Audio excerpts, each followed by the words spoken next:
Hello guys. Today we are going to do that Legends League draft here. Just gonna share the link and stuff here.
All right.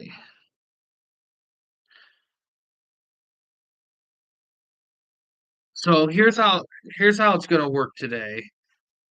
Let me audio check. Let me. Okay, we're good on that. Um, so what we got going on here right now. Um, so a while, for those of you who weren't around when I did it, a while back, I did a thing called Legends League. That was kicked off the Fire Pro show, and the goal of that was to determine the best wrestler.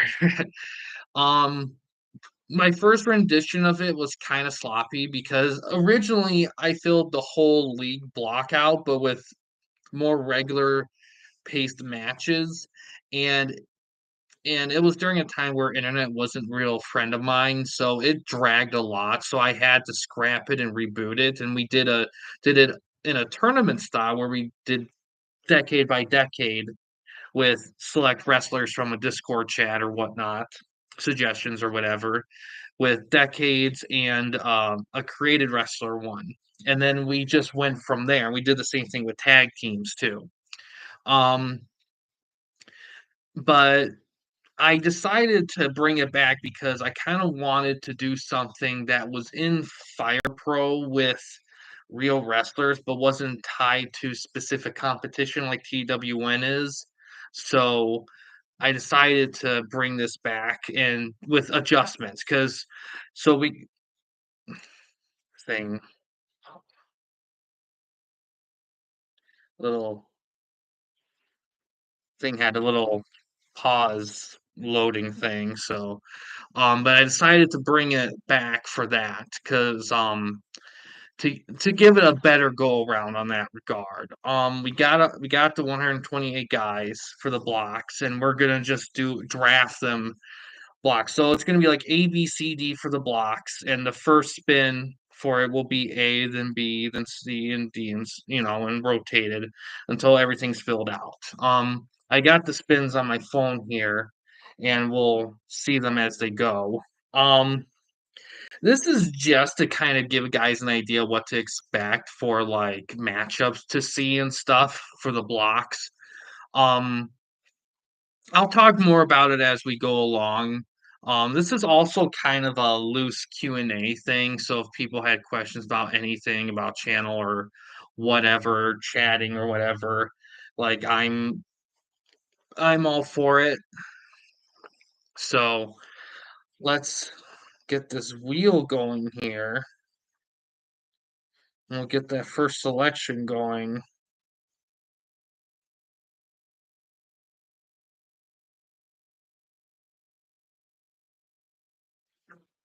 All right. Also, before I forget, If anyone has any ideas or suggestions for any Fire Pro stuff related or really anything in general, just let me know in the chat. This is an open chat thing, despite the title in what we're doing here. Like this is pretty much open speaking on anything. So definitely feel free to say things as we go along here. All right, let's get to the first spin here as we do this here. All right, going to block A. I could have gone through all the wrestlers that were in it, but Mortis. Um, so basically, fire. Basically, what we do. The Fire Pro stuff. That's a wrestling video game that I've done a lot on the channel. What this is here. This kind of ties back to something I kind of did years ago that kind of worked but kind of didn't. And this is kind of trying it again in a better way.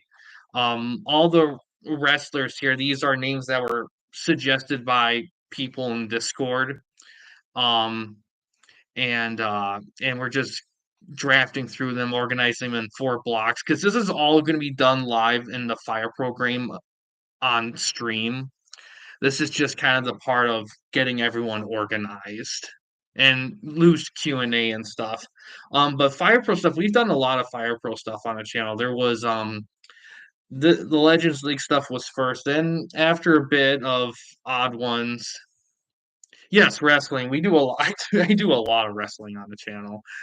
Um, but and then there was YWA stuff. And then right now it's TWN. That's kind of been the biggest, longest one we've done under Fire Pro stuff. But I wanted to bring this back as well. So the first guy is Mortis, otherwise known as Chris Canyon. He's going to block A. He's the first one. I get yeah. A lot of the guys who participate in this don't follow current wrestling that much either. This it's definitely for other stuff. I mean, there's other stuff we do in wrestling too. There's BWN, but that's through 2K24. Um, but yeah. All right, now for block B, the first guy going to block B. Let's see how it looks here. Terry Funk. All right, Terry Funk's going to block B.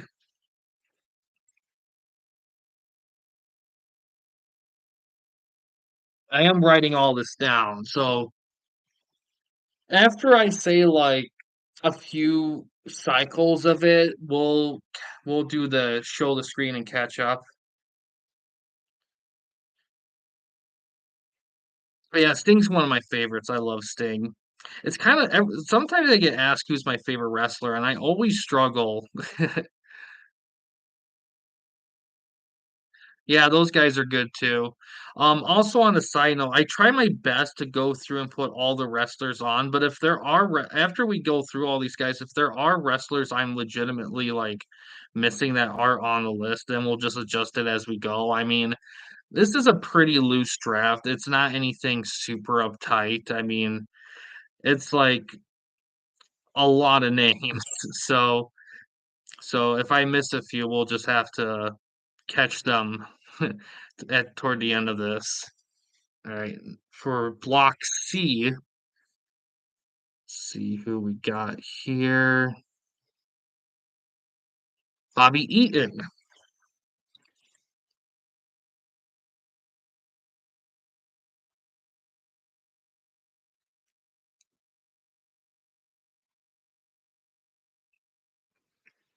All right.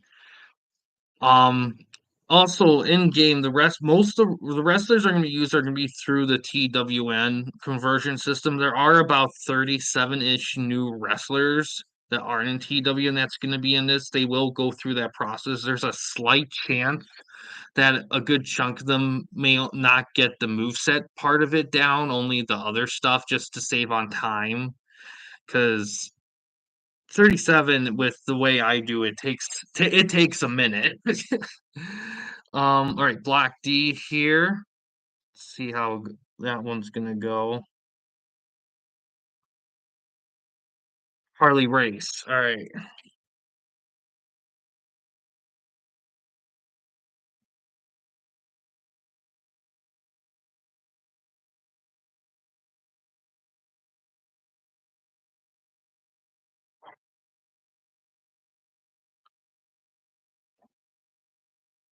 Huntsville. Yeah. Was it something?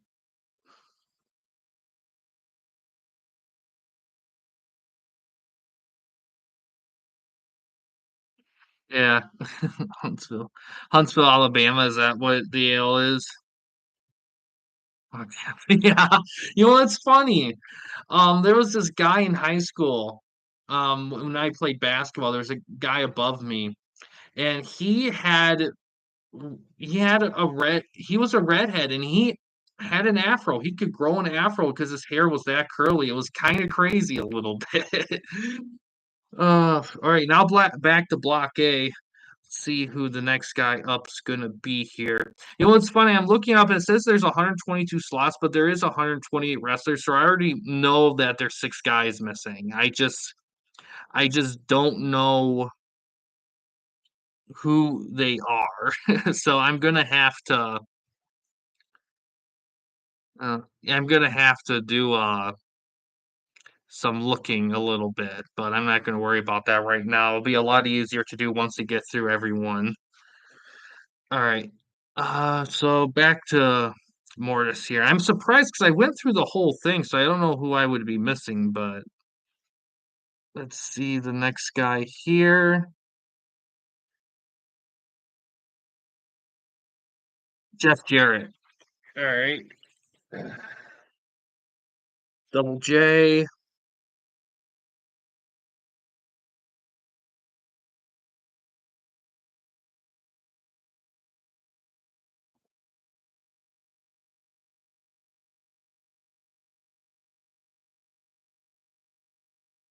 And for block B, let's see who that's gonna be.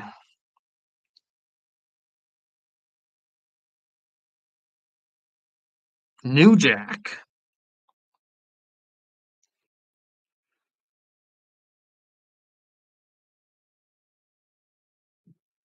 Well,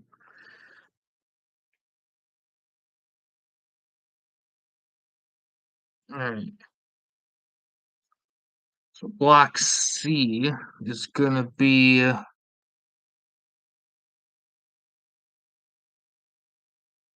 uh, Shamrock. Ken Shamrock.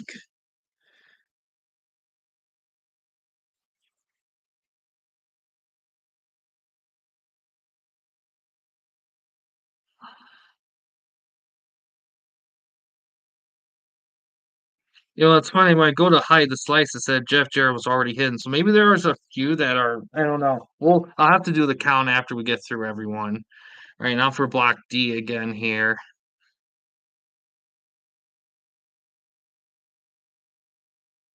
Tommy Dreamer.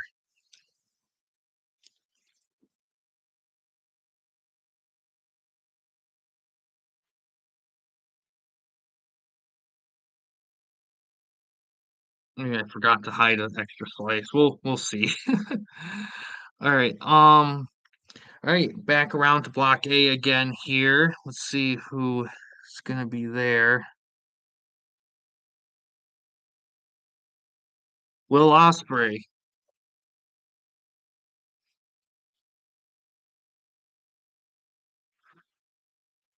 All right, now block B here.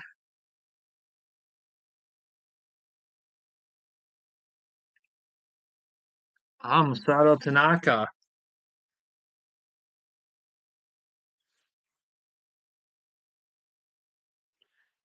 C.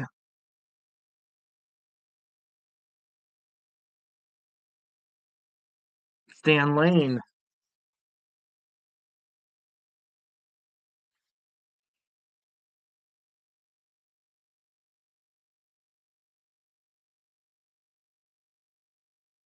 Eddie Guerrero in Block D.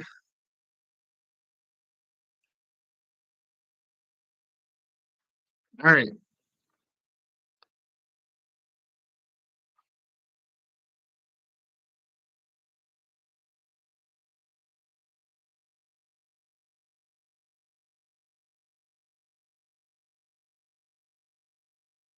Tanaka. Oh, are you thinking of Tanaka like the I miss said the Tanaka. The Tanaka you're thinking of, he was the one with the Trail of Tears finisher or whatever it was called, the Samoan drop finisher. That's a different one. The Tanaka here is the one who feuded with Mike Awesome in ECW. He was a Japanese wrestler. But I can see the confusion because the same names are the last names are pretty much the same. um, all right, so let's go over who we have here so far. All right, I got him written down. Yeah, he was really good too. So in Block A so far, we got Mortis, aka Chris Canyon, Jeff Jarrett, and Will Ospreay. In Block B, we have Terry Funk, New Jack, and Masada Tanaka. Block C, we got Bobby Eaton, Ken Shamrock, and Stan Lane. And in Block D, we got Harley Race, Tommy Dreamer, and Eddie Guerrero. So let's move on to some more stuff here. Back to Block A. Let's see.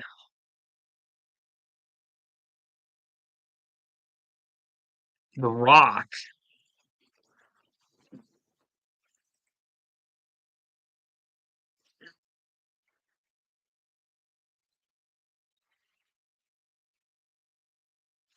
Let's see, Block B. It's gonna be the Mountie.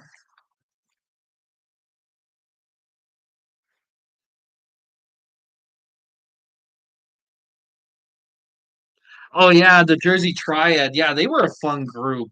Yeah, it was kind of weird because 1999 was a weird year for WCW because it was very weird because they kick off the year with some NWO shenanigans. And then they kind of fade off pretty early, and then it's just kind of aimless for a few months of just whateverness. But that group kind of helped things along, especially in the tag division. Like the tag division in '99, kind of they made an attempt to bring it back up again. It kind of did a little bit, but I mean the wrestling bios thing he does Monday Night War look back. I forgot what it's called. I watch it every week. Reliving the war. That does a great job of going through that stuff too. Oh, totally. Here's C here. But yeah, they missed out on a lot of stuff, and a lot of it was just due to the fact that they just didn't know how to move on. Dolph Ziggler going to Block C. Because for me, at the end of the day, I think what killed WCW more than anything was the fact that they couldn't see beyond what was in front of them. I was I was just a toddler when all that happened. I was Monday Night War, that technically started in '95, but it didn't really start getting like good till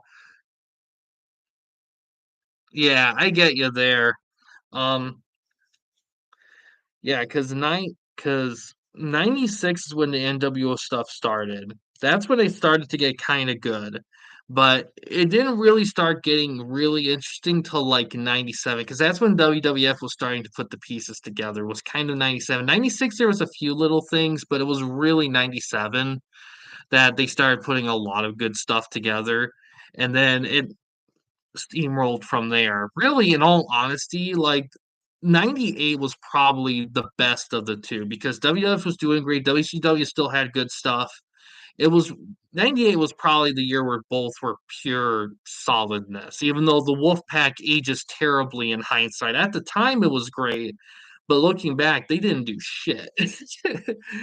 All right, Block D here. Oh yeah, totally. Oh, Hook. Hook and Block D.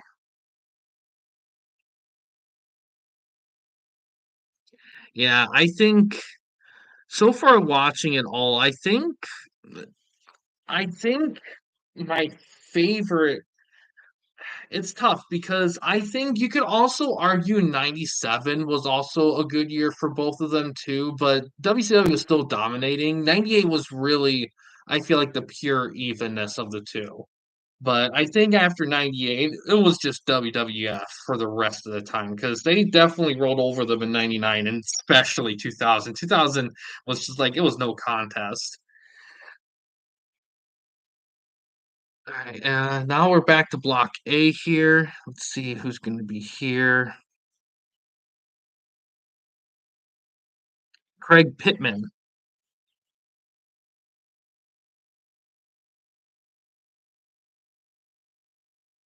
Oh, him and Chad would be a great rivalry. Totally. Yeah. You know what? It's funny. When AEW first started, I really liked them a lot. I was kind of hyped for them. But I don't know, something down the line, something happened, and it just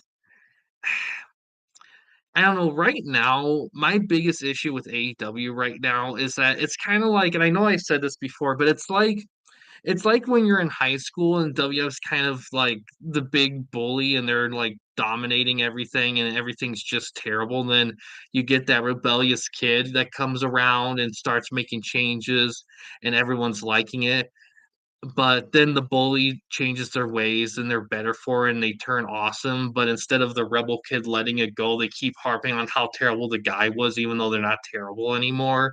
That's kind of what AEW reminds me of. Just kind of this cringy kid that started off on the right note, but just wouldn't let it go.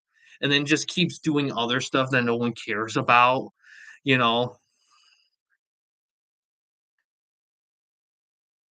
Yeah, that's the biggest thing with Tony Khan is just that he's just kind of cringy, and I hate saying that because I don't think he's a bad guy at all. But anytime he tries to do something on screen, no matter even if it's a great idea, like when I see him anytime, like when he's doing stuff, I just think, man, this I just can't buy it from you. Especially his insistence on importing like stuff from like All Japan and New Japan and saying and using it in AEW. I'm just like this only pleases you. Like I love Japanese wrestling, I totally do. But they keep that's the thing with AEW. It keep trying to do the melting pot stuff. The only thing they carved as an identity when they first began was that they're everything WWE isn't. But now that's not the case anymore. So they're stuck with an identity that doesn't work and they don't want to move on from it. So, and I'm not saying WWE's like perfect. There's still a few things about WWE that I kind of have slight issues with now, but they're still way better than they were, and I still rather watch them in AEW. All right, back back to the draft here, Block B here. But yeah, I think that really the only bad thing I think with WWE right now, Baron Corbin going to Block B is the only bad thing really in all honesty is I just think I'm starting to become not a huge fan of long title reigns. I just think there's a sweet spot, and I don't mind if some guys have titles for a long time, but having all these guys have these titles for so long, and I've heard, and that's the thing, I heard people say, "Oh, Jay, like Braun, they screwing over Braun, they're killing his push." I'm just like, so what if you had it for a month and a half? I mean, why not? I mean, it's a mid card title. It's not a world title. He's not meant to have it for a fucking year. I mean, come on. I mean, I get it's WWE and wrestling stuff, but there's only so many storylines you can do without involving a title. You can only have a guy lose for a title so much before killing his momentum. At some point, you have to have titles change hands, and they can't all be within 6 months and years. Some of them do have to be within a few months. It's just the way it is. Can't see with three people don't. Yeah, exactly. Like I love Braun. Braun's one of my favorites, and I don't mind him losing the IC title. Because here's the thing, and I've said this on the channel too. Jay needed to win this, to maintain momentum.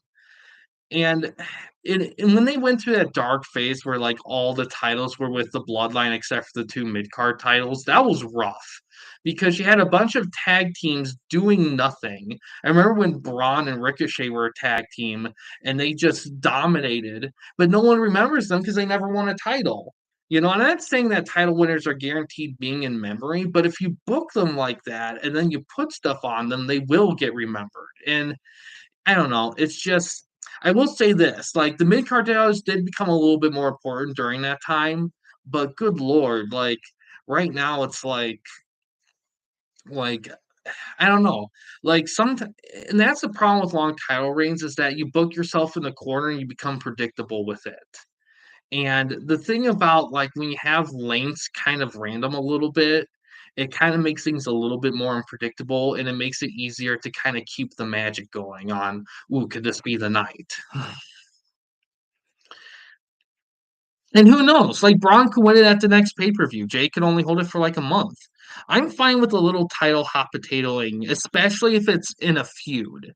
Like if you have like a title bounce back and forth, but it's between two guys consistently, like a little bit here, a little bit there, a little bit.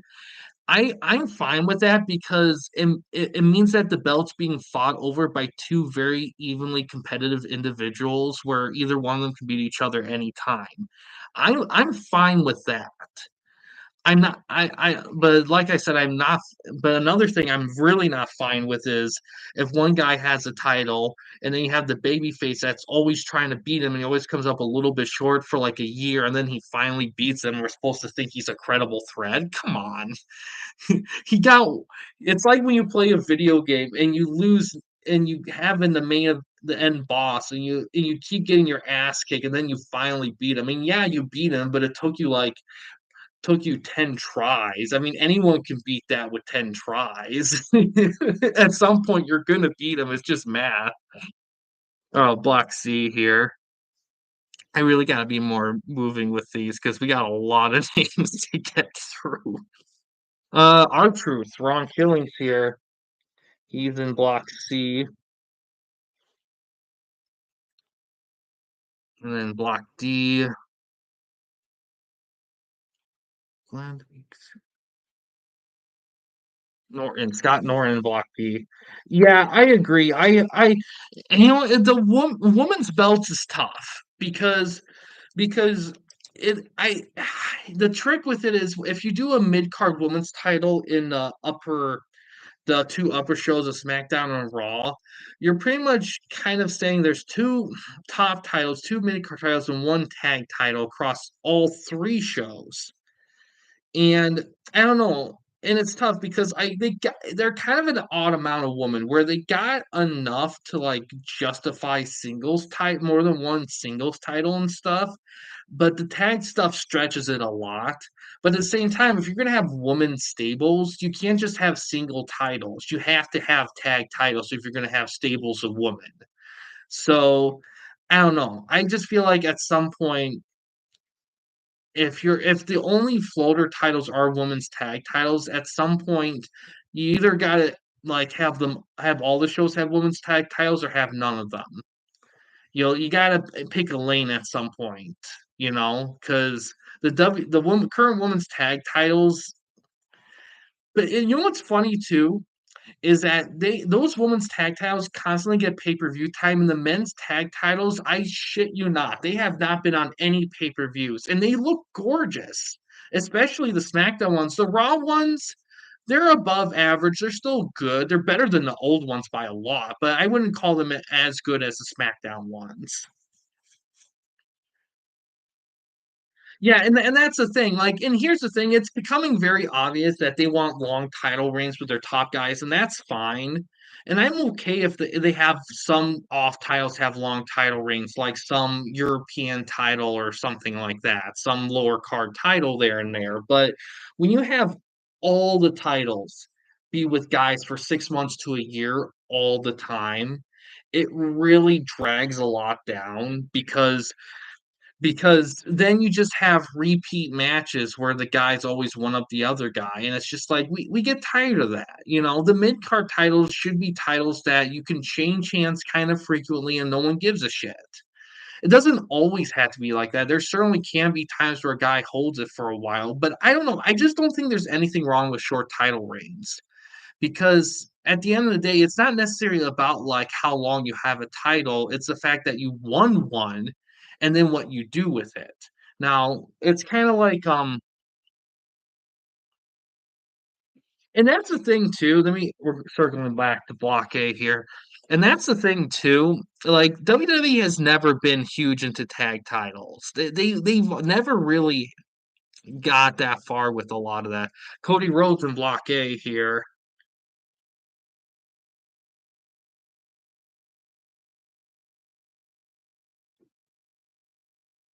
But I thought it would be different with everything changed, but so far it really hasn't. They're kind of treating the tag titles kind of like low card titles, which is kind of unfortunate. Bret Hart and Block B.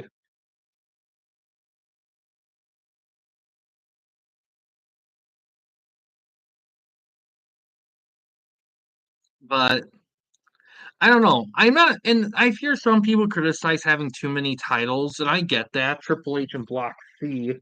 But the way I see it is that if you only have very few titles, you don't know what other people can do with titles. Like in the Attitude Era, you had D'Lo Brown with the freaking European Championship and Crash Holly with the Hardcore Championship. If you didn't have those titles, you would never get those cool stuff like D'Lo elevating it with feuds with guys like X-Pac and all that. You wouldn't have Crash Hall inventing the 24/7 rule. I mean, if those titles never existed, they would have come up with those stuff, because those two guys wouldn't they're great, but they would never would even sniff the main event. Not by a long shot.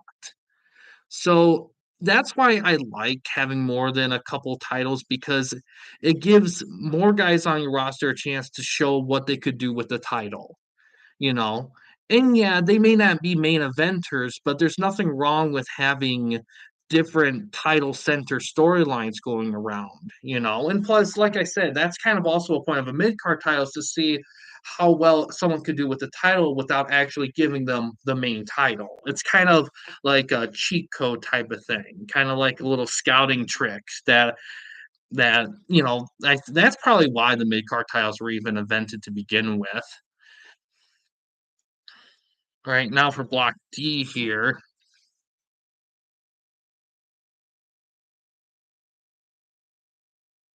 Kurt Angle going to block D.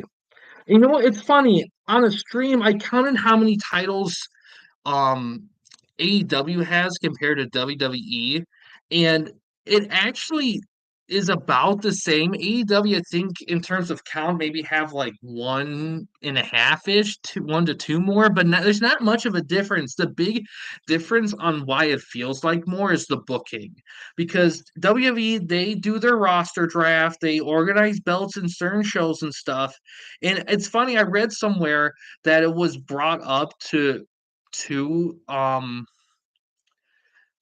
Tony Khan to do that with their shows, draft them and put belts on certain shows, and he was like angrily against it. Like he didn't want to even talk about doing all that. He just wanted stuff to just be what it is.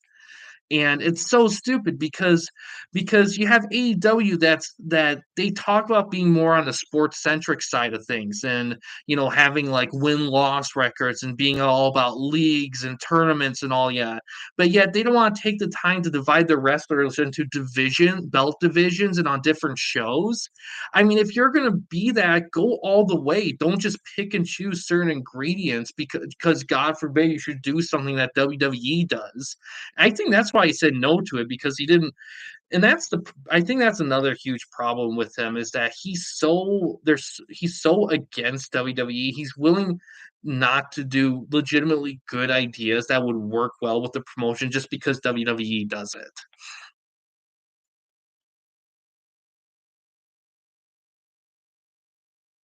Yeah. It's ironic too because they kind of are a little bit. They are. I have noticed the last several months they have been being a little bit more sports centric with their stuff, and it works really well. Hell, even when AEW started, when they were doing their team up with different promotions, like WWE's doing that now with TNA, and they're doing a better job at it.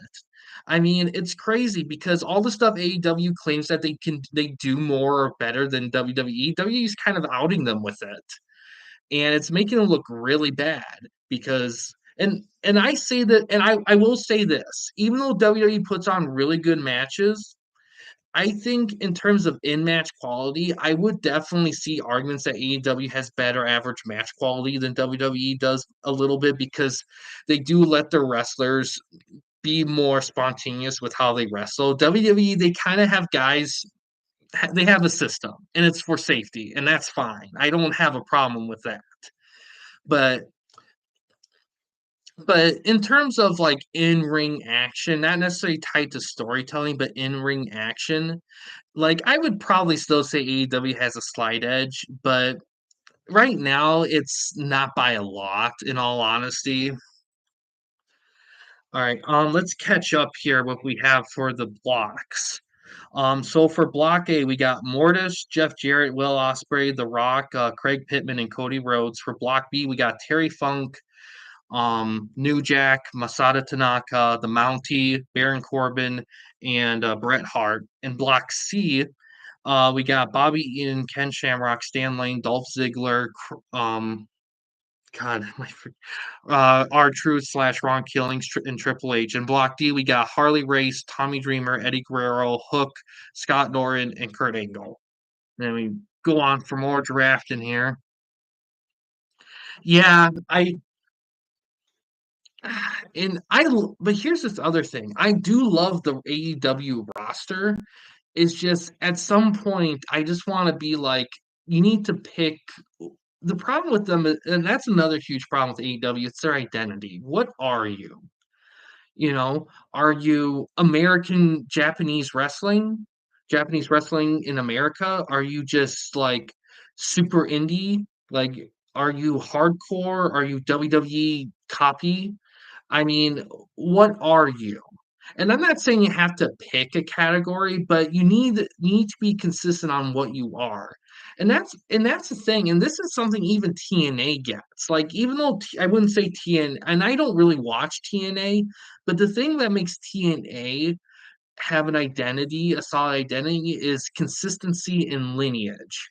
They know who they are and honor and they stay true to it. Now, part of that's not AEW's fault because they are young, but at the same time, I mean, what great moments can you talk about with AEW that isn't tied around like returns or debuts? I mean, there's great matches up the ass. There really is. But how many of them do you remember? Yeah, and that's the thing too. And I will say this, he is doing a little bit of a better job lately about promoting younger guys, but that's only because the veterans are leaving or hurting or retiring. But no, he should have. And it's funny because early on, I think there was a good balance, but I think over time they started to really get sore about it. Oh yeah, totally. Even despite the fact they fired Scott De Niro, which was a stupid call, but I think because I think TNA was brought up by the same people who bought up UFC and WWE. So I think there was a conflict there. He is doing Maple Leaf Pro Wrestling now. They got an event coming in late October, and I'm pretty excited about it. I kind of want to watch it, but it's on Fight, so I don't know if I'll get a chance. All right, Block A here again. Um, yeah, but TNA just has a established identity. Dan Hamilton in Block A, and really, and I don't know. I just feel like well, and that's the thing too, because anyone you ask about Scott, everyone says Scott is the heart and soul, and a lot of people credit Scott for getting TNA out of the shitter more than causing the shit. A lot of people blame the shit stuff on TNA. A lot of them blame like Dixie Carter and like guys like Hulk Hogan, Eric Bischoff, and all that. They don't blame him necessarily, but he was doing a lot of good stuff, getting in the right direction, and then they got rid of him, and they're still doing well. So I guess it negates how important he was there when they're still doing well despite his absence. But I will say this: I think what makes TNA really good too is the fact that one, they got the great history, the lineage, and there's just so many wrestlers that were in WWE and they were TNA and vice versa. Like there's so much cross history between the two, and it is a really good working relationship. Right, Block B here. And I love seeing WWE crossover with other promotions. And it's funny because for a while, oh, we got Ricky Morton in Block B. Because for a while, WWE wanted to like have territories of WWE promotions across the world, and people criticize it because it was killing local promotions, and it made people sick of WWE.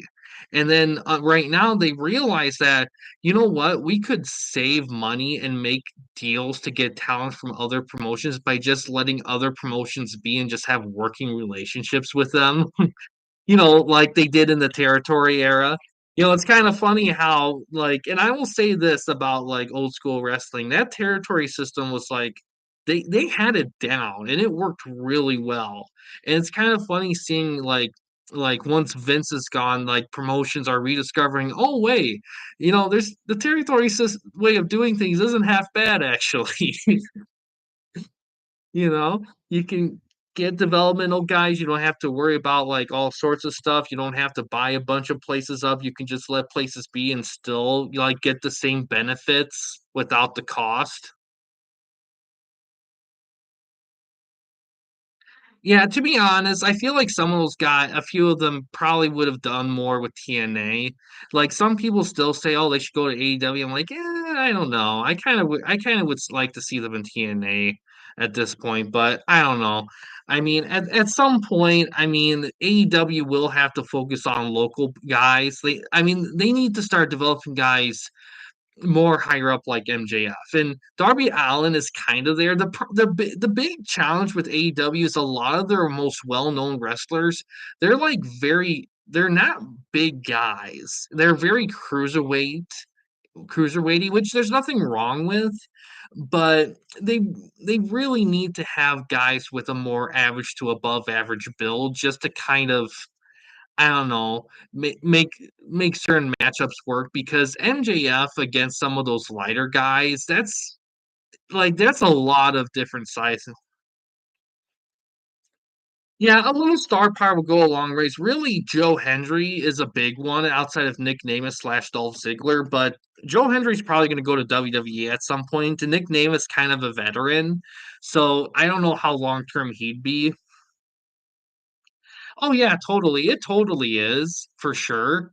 It's just it can limit you a little bit. Like how many guys do you think Hook can fight against and be credible that are on the bigger side, you know? Like Darby Allin I could buy because his wrestling style is very balls to the wall. So he could definitely pull that off, but I don't know if guys like Hook could. Hook, I could see like if Hook put a little weight on, because if Hook was built a little bit more like his dad, I could certainly buy it. But he's so fucking skinny. Like he's fit, he's in shape, but he is like he doesn't have a lot of meat on his bones. All right, block C here. At least from the last I saw him, it could be different now. Oh, Misawa, the legendary Japanese wrestler, is in block C. And then in block D,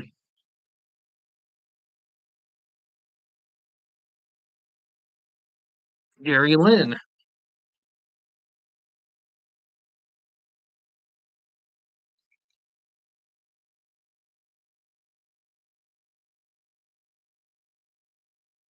Yeah, and you know what? It's funny because I love boxing, but boxing's been kind of dead, unfortunately. MMA really took over the boxing stuff a lot.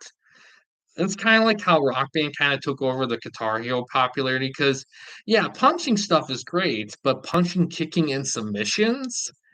No, that's the next step there, and that's kinda what happened there, like, once you kind of, like, open the door to things, it's kinda hard to, like, shut the door and just focus on what you're used to. But some people still prefer boxing, and I still think boxing is a can have its moments, but the way they book and treat boxing now is just kind of not very beneficial to it. Um, MMA is definitely has a little bit more of a yes, gotta hide this can. I'm not sponsoring this can, by the way. I'm just thirsty. Oh, but yeah, I mean, but MMA, I mean, I like MMA, I like UFC. The only thing that keeps me from really, really getting to it is the match length. You know, guys spend months without doing stuff, and then they have matches, and it's just like either it's over super quick or they kinda dance around for a little bit, then they start doing stuff towards the end of it. I don't know. I mean, you can say what you want about stuff in wrestling being choreographed or predetermined, but at least not always, they do still fudge it up a bit, but you still get shit happening. MMA, you're not always guaranteed shit happening. You have a good chance of just nothing happening. Yeah, exactly, like, you and that's the thing too, and that's why TV wrestling's so beneficial. Let's go on to Block A here. It's because and this reminds me of a story of, Kenta Kobashi in Block A. Um, so basically, this is part of the WCW origin story. So, like when TBS or TNT, I think it was TNT, TNT and TBS, I think are part of the same thing. I don't remember, but it was TNT or TBS or whatever. It was started by Turner, Turner Broadcasting Company or whatever, and he didn't have anything to work with, so the people at Jim Crockett, that was before WCW, they gave him a deal and they gave him programming. And he felt kind of tied to it. Not only did he, enjoy wrestling, he also felt indebted to them because they gave them something good to put on the channel. They got the channel going and got them real popular, earned the money. Because the thing with TV wrestling is it was super popular and it was cheap. It was cheap to make, it was cheap to televise, and it was good money making, and it really kind of got him going, and that's kind of why he was so generous with giving WCW money and stuff because like that was just kind of he felt indebted to it, and that's why he was bought out and they took over his company, other businesses and people and stuff, and they killed the wrestling part because it was hemorrhaging money because they weren't making as much as they're used to because WCW sucked. All right, Block B here. But yeah, I mean, but TV wrestling on TV, like it's always been kind of an easy money maker because it's cheap and if it's popular enough, Chad Gable and Block B, you can make a lot of money. But if it sucks, then you're kind of in trouble. All right, and then Block C here,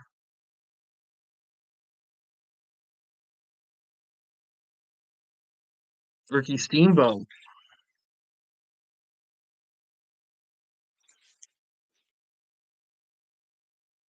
and then Block D,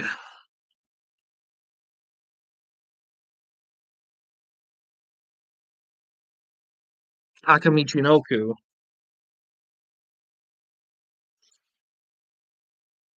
All right, let's see. All right. Hi, Eli.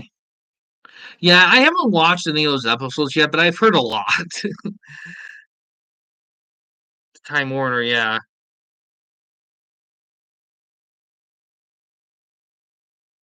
Yeah, I mean, yeah, it sucks. It does. But entertainment, everything's totally different than it used to be. I mean, everyone my generation and younger, Like I don't think any of them actually watch cable. Like everyone just streams and YouTubes and all that. And to be honest, it's cheaper and everything's going that direction. Even the cable companies have streaming app options for their stuff now. I mean, it's just a different world of entertainment than we're used to. It's crazy. I gotta All right, block A here again. Gotta keep this rolling. There's still a lot of names. Razor Ramon in block A.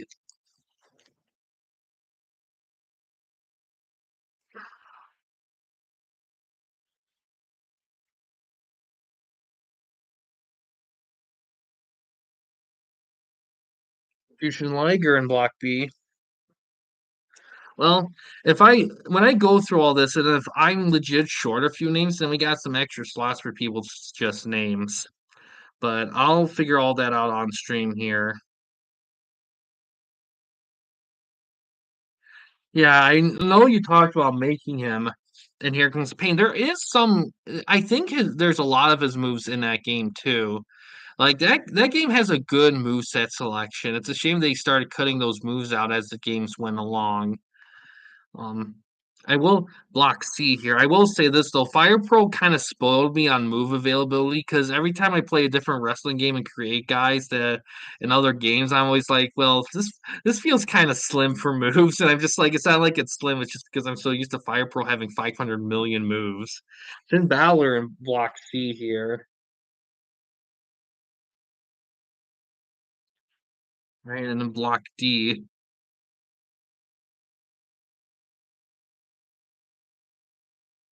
Shane McMahon.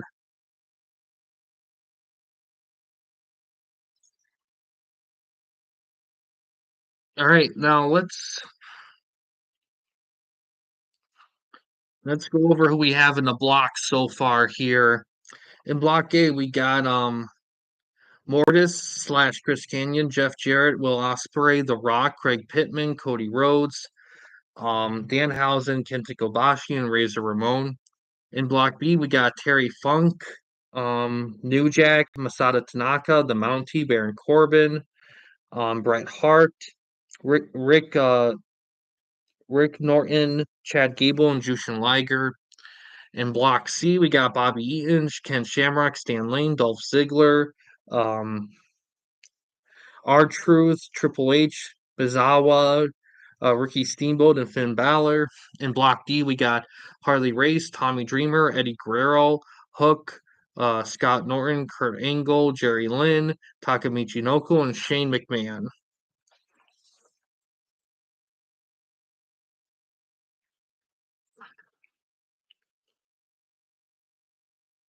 All the stuff he did.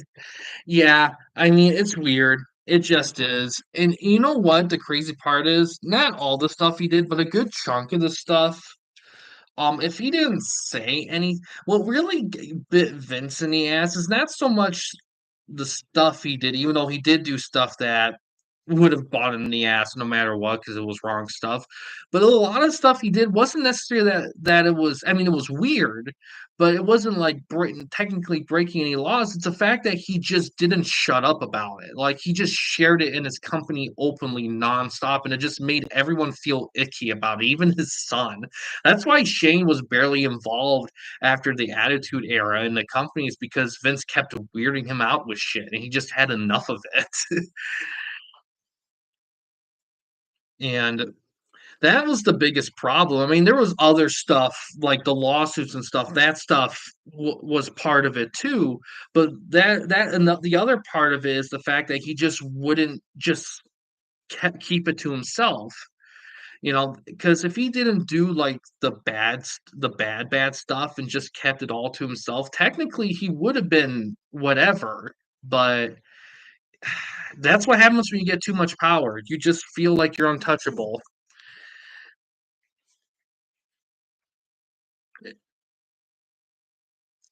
To this day, had the perfect format.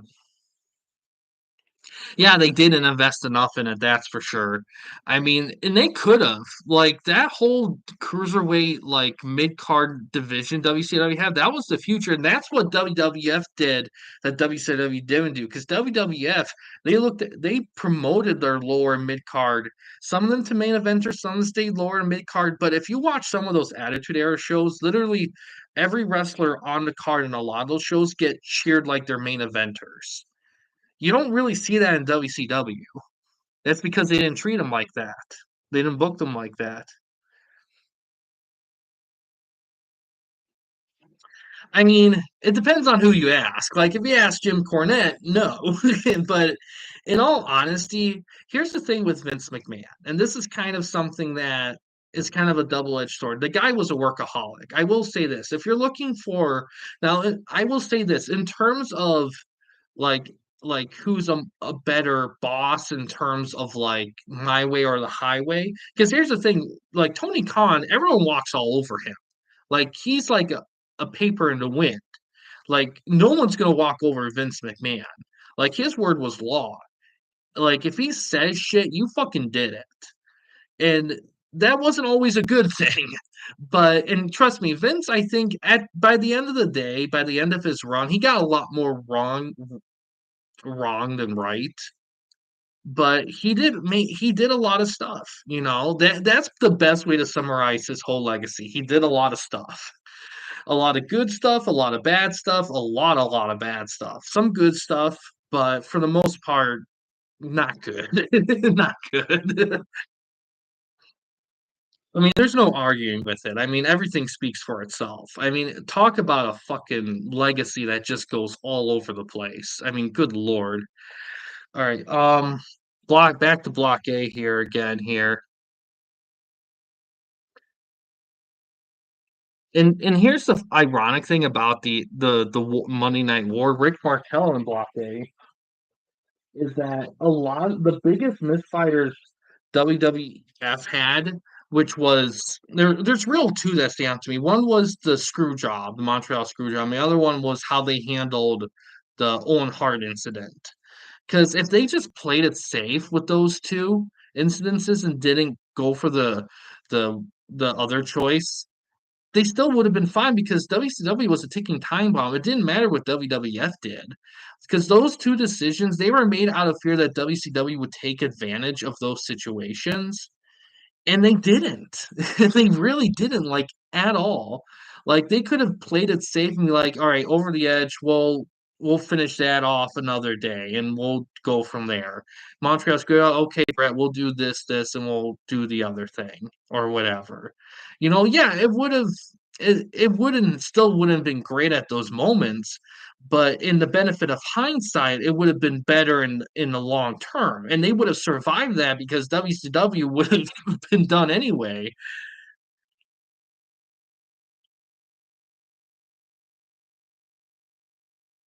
And the screw job's more dicey. Oh yeah, I remember that. All right, block B here. The screw job was dicey because, in all honesty, I would put that maybe a little bit more on HBK than Vince because HBK just Nato and B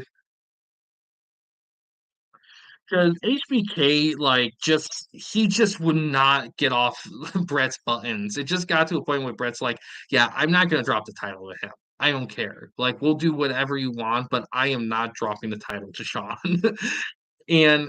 And I don't blame him. Sean was a dick. Everyone knew that. Even Sean says it in interviews in hindsight that he was an asshole. I mean, it was no secret. So, but at the same time, you know, there was the fear of Brett, you know, doing whatever with the title. Like, and that's the thing. I remember someone saying in an interview that it wasn't that Vince didn't trust Brett. He didn't trust what Eric Bischoff would do with the situation that would happen if Brett kept it because they went over all these different scenarios and they did give one to Brett, but in all honesty, all the scenarios outside of Sean winning the title would have sucked, and everyone knew it. Like no one, like nothing with all the planning, everything that was going on. Brett retaining the title at Survivor Series was just not an option they were comfortable with. and it sucked. But they did what they thought they needed to do. And did it work out in the end? I don't know. I mean, it is what it is, I guess. But no, in all honesty, what I don't know. There was better ways. I don't think it was all Vince's fault, but here's the thing though, at the end of the day, Vince gets final say. He's the boss. Like, despite all the other factors, at the end of the day, he's the one that makes the call.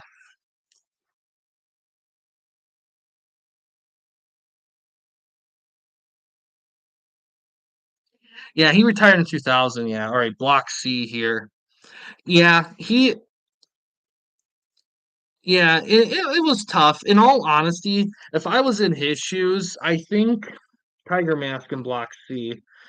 I think I would have.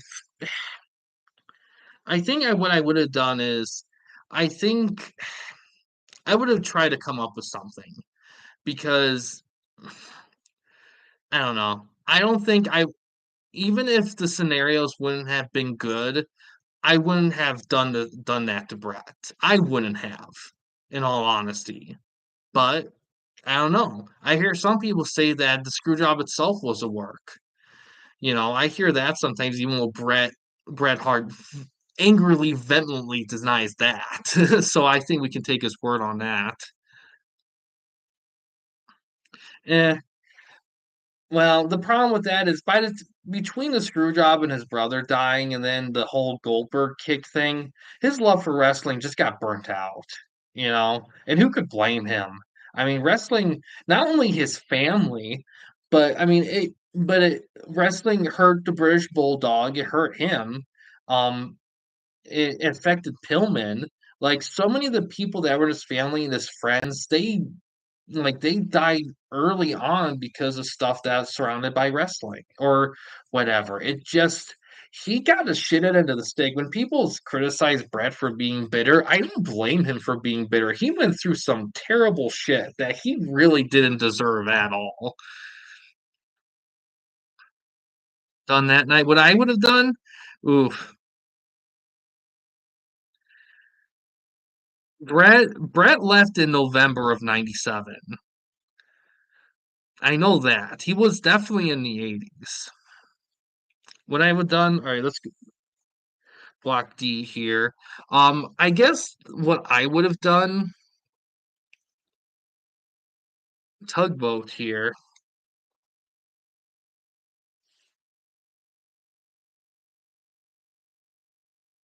block D. I think what I would have done is if Brett was saying I want to lose to Sean because of this, this, and this, I would have been like, okay, so here's what we're gonna do. And keep in mind, I don't know exactly what was going on at the time with their booking and who was hurt or free or whatever.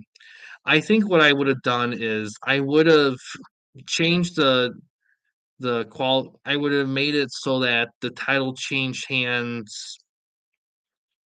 I would have made it no DQ. I probably would have gone the route of Sean winning under circumstances outside of Brett's control, but I would have done it in a way where Brett was in on it. I don't think them doing the whole bit. Here's the thing: if Brett was in on that whole thing, I think it would have been fine. It's the fact that they didn't tell Brett about it that I think that's really fucked up. The fact that they wouldn't be like, okay, Brett, this is what we're gonna do with it, and this is the best we got, and we want you to be on, we want you to be on the ball with it because that's what I would have done. Is maybe something similar to a screw job, kind of only Brett's in on it. That's what I would have done.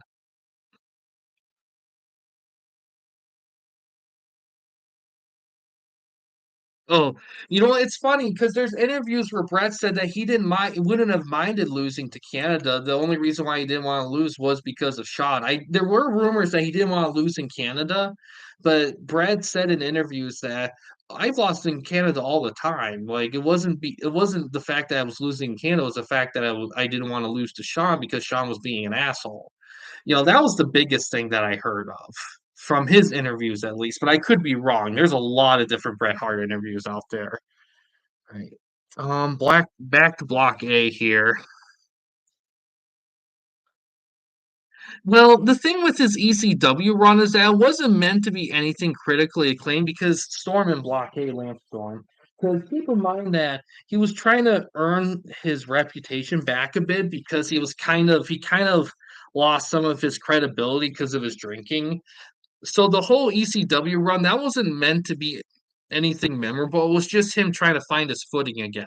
That's why he was only there for like what, a month or something, or a couple months, and had just like two or three matches. It's because he was just trying to, get some good proof on his plate. That was it. There was nothing like he wasn't going for anything there. But I do remember that Paul Heyman did want to keep him a little bit more long term, but he was going back to WCW.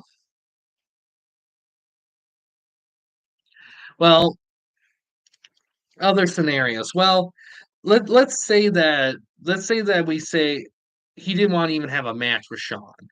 Well, that would be tough because I remember at the time that this was late 97. I think everyone was booked up. No one would like I think the biggest reason why they went the way they did with it because Shawn was the only viable opponent for Brett. They had to have them fight each other because doing anything else at the time would make because the whole thing was built up with Shawn versus Brett. That was the whole build up to that pay-per-view. They couldn't change it. So you got to rock that out. You pretty much say, look, you're going to have this match with Shawn. There's no other way around it. If you don't, then we're fucked.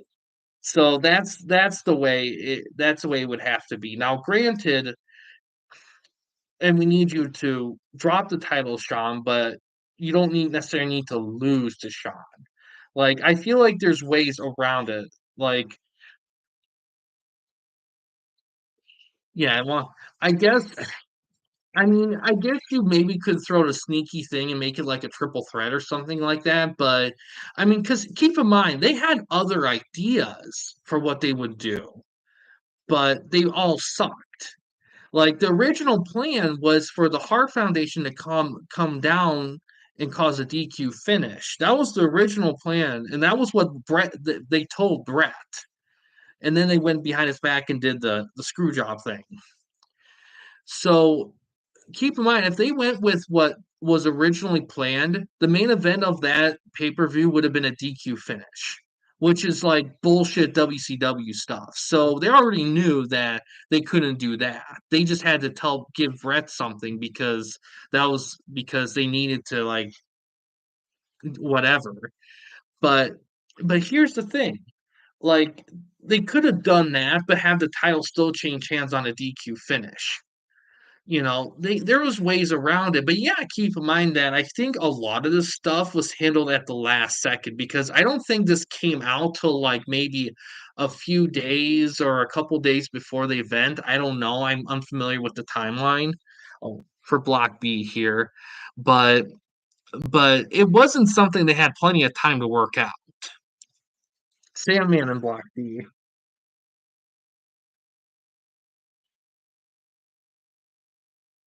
Block C.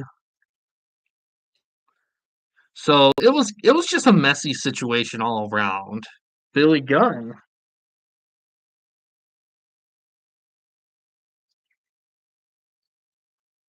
then Block D.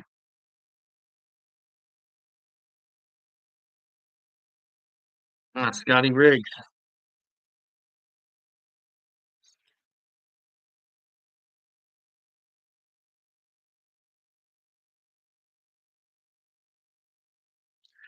Yeah, I don't know what other scenarios you could come up with that would have been fitting for that time. It's tough. It was just a tough thing, and I don't think anyone will truly know. I mean, to be honest, I think the most trustworthy person is probably Brett, in all honesty, because he was the one that got screwed over. I mean, I don't know how Sean is with that. I don't know how into it he was. Vince will never tell exactly what happened. I mean, even if he did, how would you know if he's like accurate or not? You know? So I just feel like Brett's probably the one I would go to the most with stuff because you can say Brett's too bitter all you want, but he speaks the truth in his mind. He doesn't like sugarcoat anything, and that he's always been like that. So I think out of all of them, I probably trust Brett the most, in all honesty. All right, back to Block A here.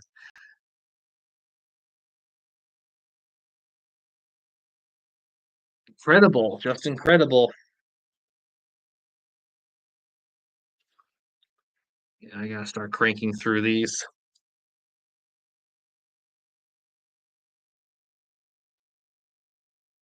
David Von Erich in Block B.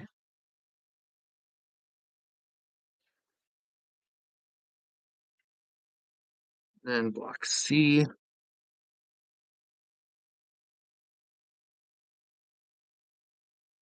Block C is Owen Hart.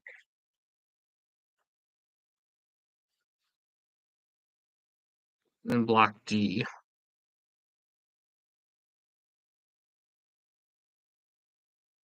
Dean Ambrose or like John Moxley.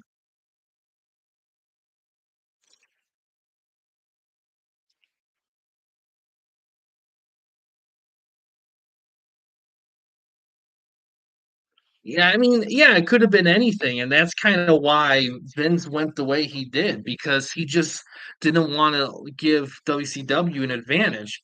But with the benefit of hindsight, I mean, even if they went with that route, I don't think it would have mattered a bit because hell, even if Brett went there with a title or not being pinned or whatever, they still would have squandered it. I mean, we saw it happen. Like his whole debut was a guest referee in a fucking Zabisco Bischoff match, and then kind of interfering ish in the main event. I mean,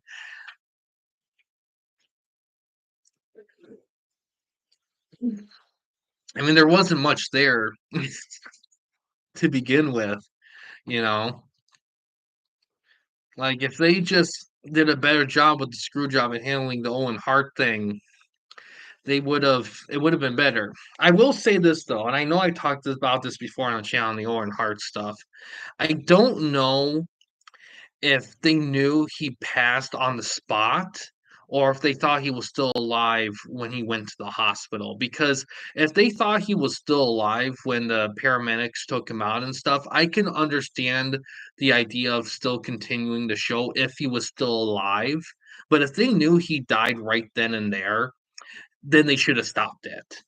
I mean, at the very least, clean the goddamn mat. I mean, good lord, or something. And but here's the thing too: there was an In Your House pay per view that they had split out. It was like Hair of Dog 1 and 2 because they had technical issues and they had to split it up. So I don't know why they couldn't have split up over the Edge up and finished it on a different night. Yeah, it would have been a mess and it would have been tough to handle, but it would have been way better than disregarding what happened to Owen Hart.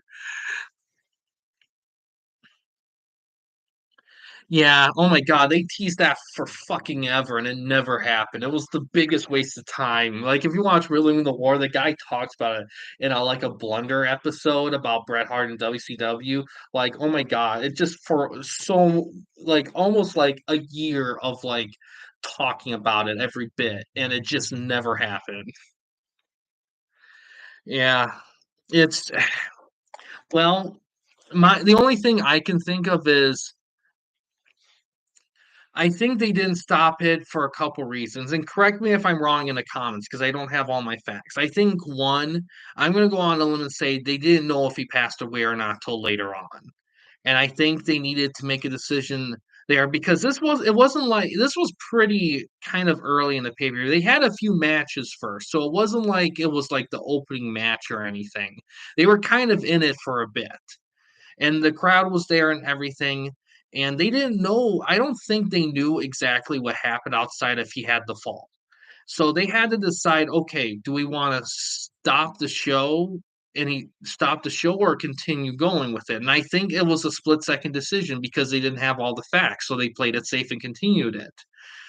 But, because here's the thing. I think I probably would have stopped the show no matter what because in my mind, I'm like, this might bite me in the ass if everything turns out okay, but if things turn out awful, then I don't want to be the asshole that continued the show with someone died in it. Well, it definitely would have cost a lot of money. And I think knowing him, I think for him, I think a big thing was do I want to do all this? And he's perfectly fine, you know. I mean, that's the assumption I'm yeah, I would have stopped it. But that's easy for me to say. But here's the thing. Like, I think everyone in the audience would have understood. I think if everyone I think if they say, "Hey, something happened to Owen. We gotta stop the show and resume a different day." I think if they did that, I think everyone would have understood. Sure, you might have a few people that were pissed, but shit happens.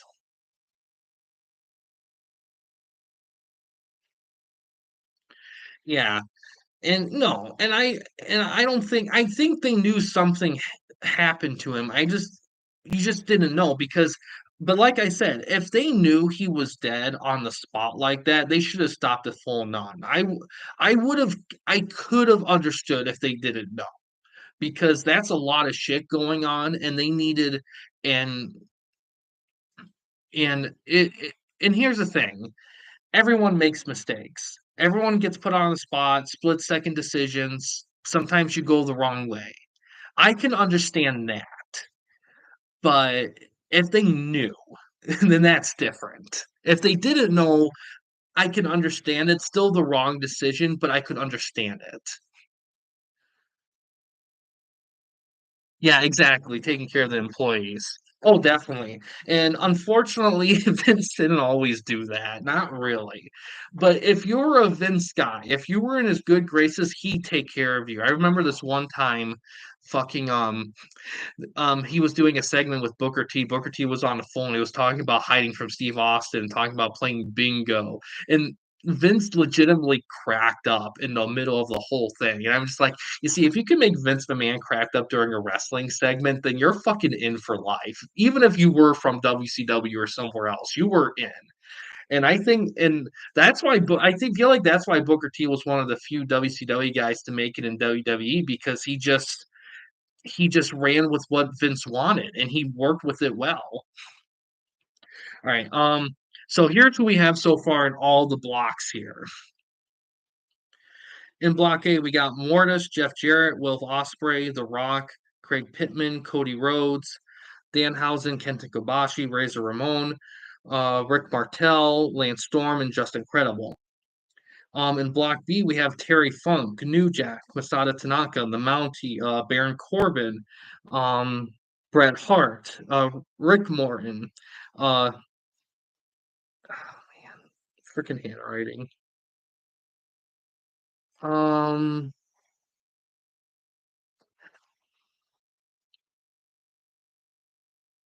Chad Gable, Jushin Liger, Naito, Sandman, and David Von Erich.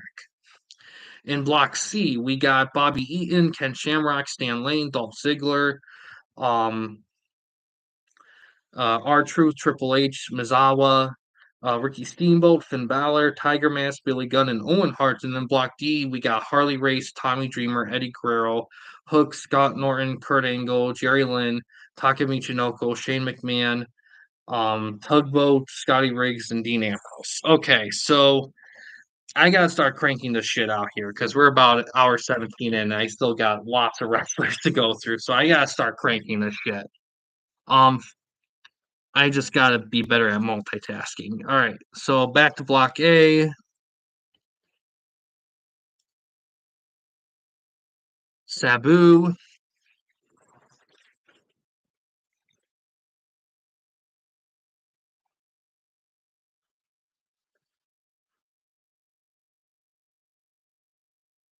peak right now. Ooh, that's a good question. Right now,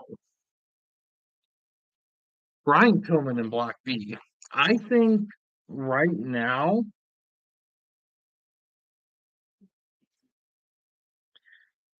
I would dare say That's a good question. Um, yeah, I think if it was like a year and a half ago, I would have picked MJF. But currently, because he's out right now, he's healing injuries again. I would say currently, I think it would have to be a WWE guy. I mean, you could say Cody Rhodes, but I want to say Gunther. I love Gunther. I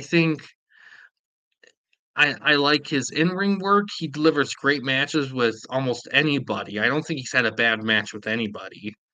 He's a great personality. He brings ring quality. He's one of those few guys that he could hold a title forever and you don't mind because any match he has is going to be a banger. I mean, I would say Gunther is probably, I think, at the peak, right? Absolute peak. All right, block C here.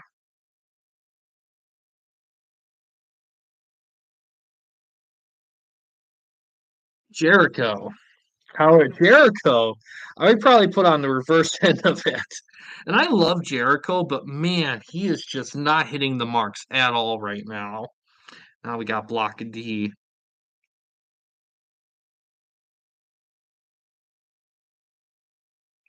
Bagwell.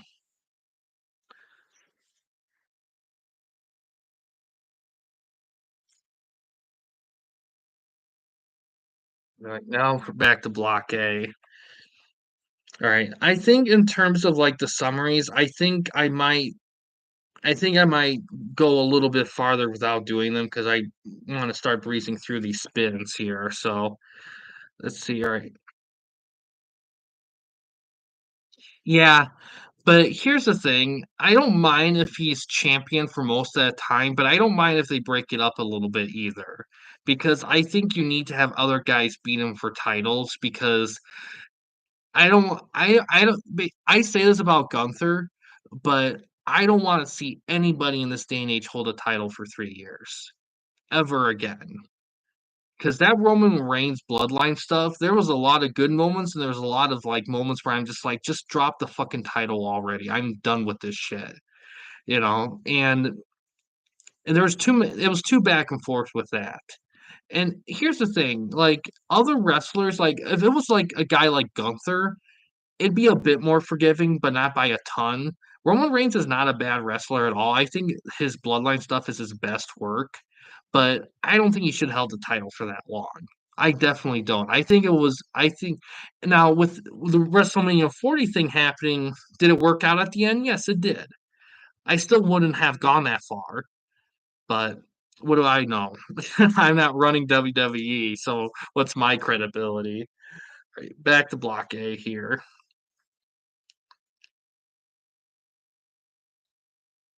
Sean O'Hare in block A.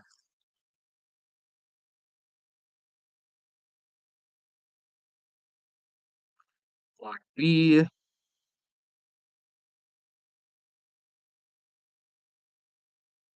Perry Saturn.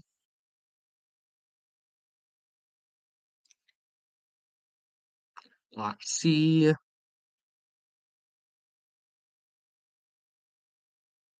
Seth Rollins. Block D,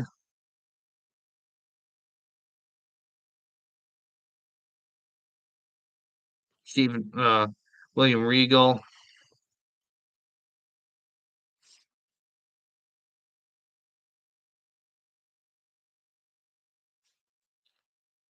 All right.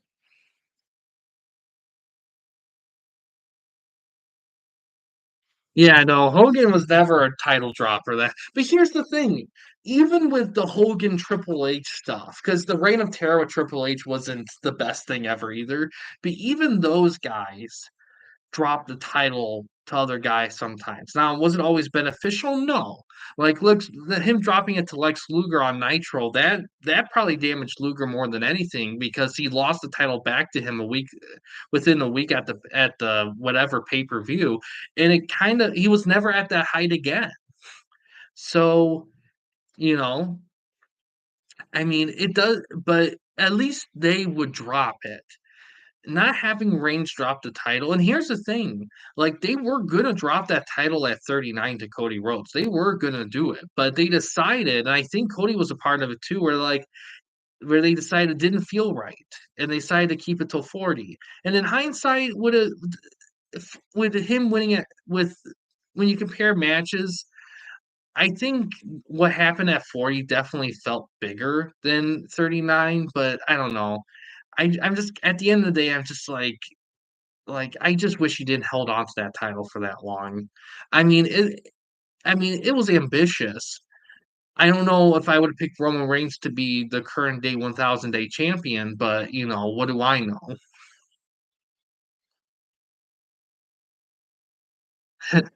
And that's the thing too. I don't mind it.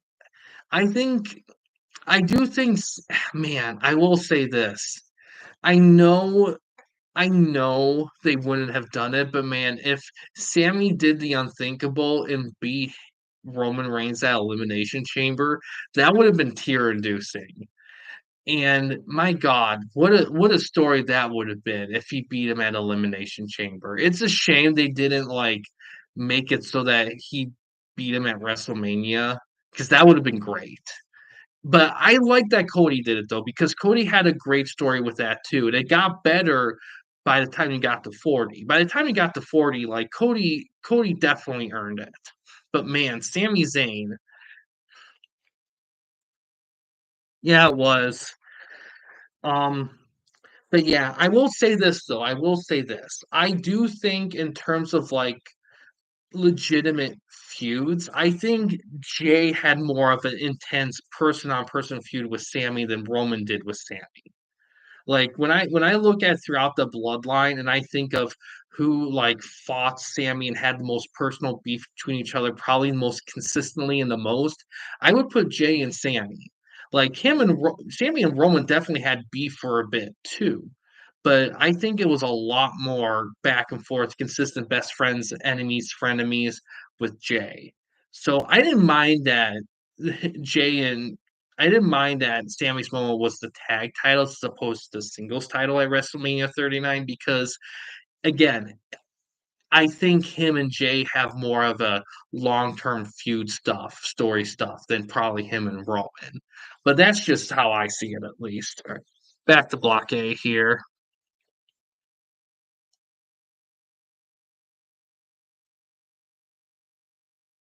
Chuck Palumbo. I know some of that's not correctly spelled on my wheel thing.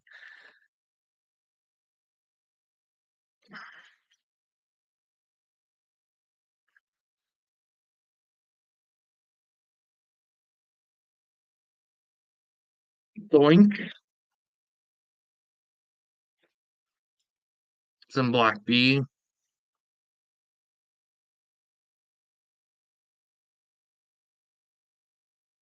Raven in Block C.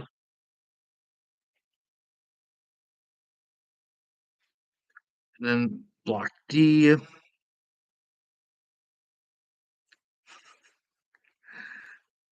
Oh, wait, I didn't hide Jeff Jarrett. All right, let's respin that for Block D. Yeah, that was a fun moment. Oh my God. Like I said, the bloodline, there's definitely a lot of good bloodline moments. It's just, man, they went through so many cycles of just nothingness. So Magnus, otherwise known as Nick Aldis, is in Block D. All right, doing good so far. Still got quite a few left. Oh man.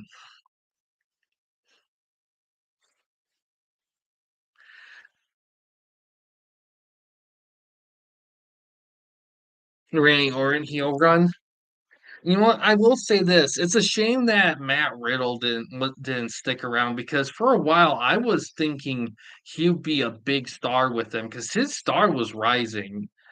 I mean, hell, even early on, before all the drama happened, I thought he could have been a guy to be Roman Reigns.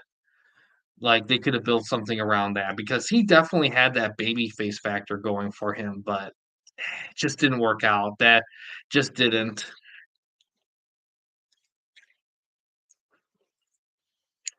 I could see him possibly coming back one day. It's just a shame that I don't think we'll ever see an RK Bro reunion, because I feel like that's what people wanna see more than anything at this point. Alright, now back to Block A.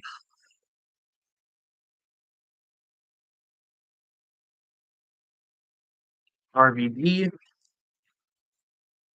in Block A,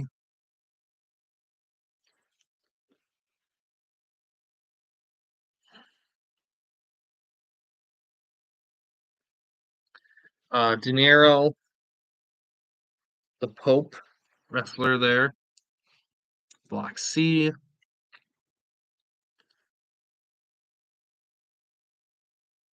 Mike Awesome,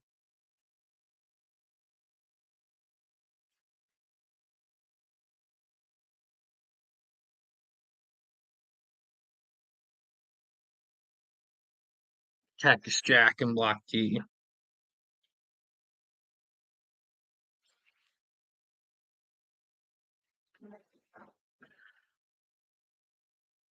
Yeah, he had too much going on. There was a lot of stuff there. Yeah, I actually like the Cody Kevin rivalry going on. I think that's a fun thing. I, and here's the thing, and this is part of the long-term title problem, is that how much are you going to buy that Kevin beats Cody for the title? I mean, it'd be cool to see because it has been a very long time since Kevin Owens won a title. But I don't know if it'll be a thing. But here's the thing, who else is gonna be Cody Rhodes on that roster? Like, because 'cause you're not giving that title back to Roman Reigns. I don't think you're gonna do that because he had it for over 1,300 days. Like, he's done everything with it, and he's a babyface now, pretty much, so that's fine. But here's the thing, like, I don't think him having the title's important anymore. I think the point of his whole thing right now is proving that he's still the leader of the bloodline from, Solo Sikoa. I think that's really the big thing there. I don't think he really needs the title at this point. I know I hear very vocal, very small minority of people that want to see the title back in Roman, but I don't. I'd rather see it bounce around with a few individuals, a few like 3 to 6 months at a time, as opposed to one long ass Roman Reigns title run.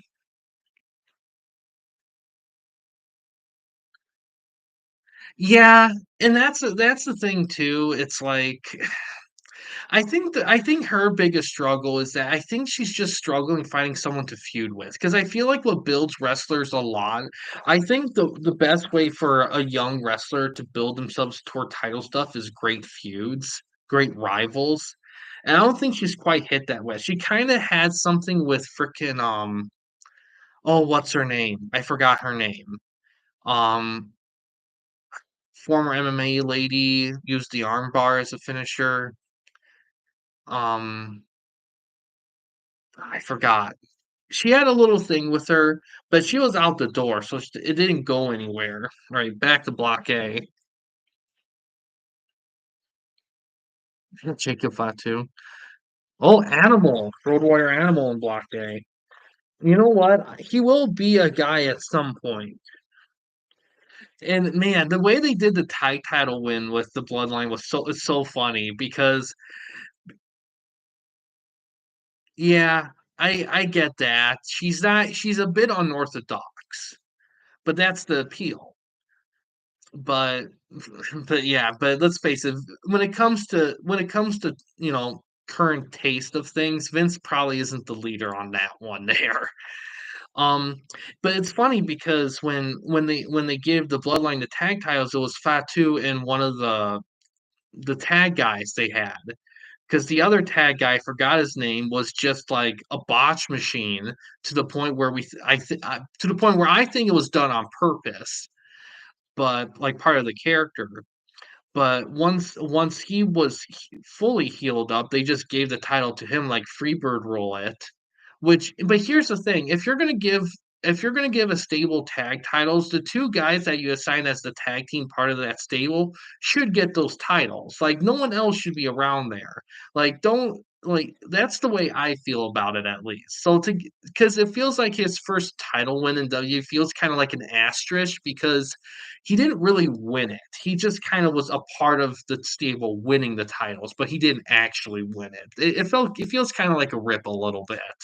I kind of feel like that should have been handled a little bit better, but what do you I will say this though, I feel like out of all the tag title stuff going on, I feel like those titles being on those guys' bloodline, I don't mind that because 1, they're fresh faces, and 2, it's getting the titles a bit more shine in the upper echelon scene, which I like a lot. All right, block B here.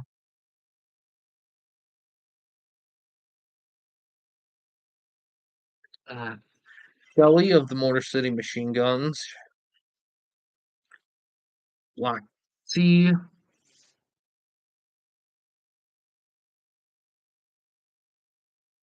Rey Mysterio.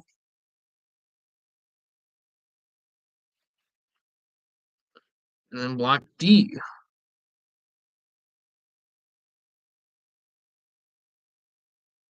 Jay Briscoe.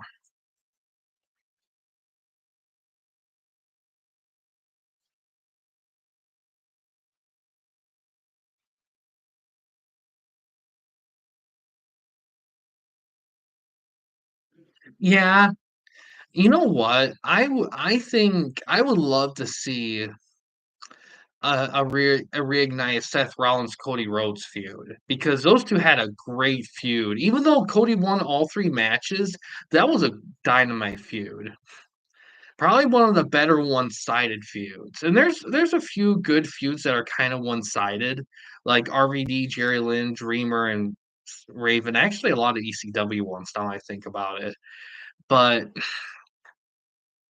But I would like to that would be but I hear a lot of people thinking that Cody Rhodes should turn heel and be like a Homelander-like character, and I think that would be great. I just don't know how you do it. But I think oh, you know what would be great? Like, continue the Kevin Owens, Cody Rhodes rivalry, but do a double switch at a pay-per-view where Cody comes in as babyface and Kevin Owens a heel, but do a double switch and Owen leaves as a babyface and Cody Rhodes as a heel. Now, whether the title changes hands or not, that it's whatever. But that'd be a cool thing to pull off a double switch there. And then continue having them feuding, but have them be on different sides. That'd be a pretty cool thing to see. Oh my God, Karrion Cross, talk about man, they keep I feel like they keep dragging him through all this shtick, and he's not you see, here's the funny thing, I think the biggest problem with Karrion Cross right now is the fact that he hasn't accomplished anything. Like, I to be honest, his biggest accomplishment right now is making, I think if the New Day legit split up, I think that's his biggest accomplishment so far because his work with the New Day's probably been his best work on the main roster because you could tell that he legitimately was making Xavier Woods really think about what was going on. It really you could tell. And he was doing that kind of stuff with other wrestlers, but it never did anything. It never changed anything. He was always proven wrong at the end. Like this is the first time where his like words and threats and talking and stuff actually changed something. And I think if they just did more of that and actually showed him actually impacting other people, that would have made a huge difference. But they didn't do that because they already have so much shit going on. And giving him a full ass stable isn't helping anything, like a Judgment Day ripoff one while the actual Judgment Day is still going on. All right, back to Block A here.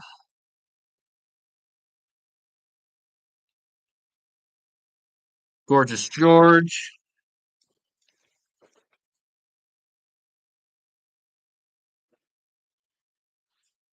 Block B here. Gibson, Robert Gibson.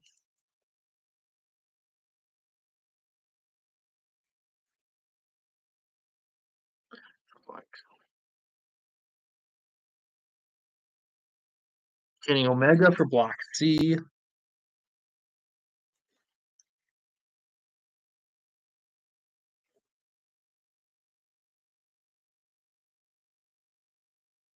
HBK for Block D.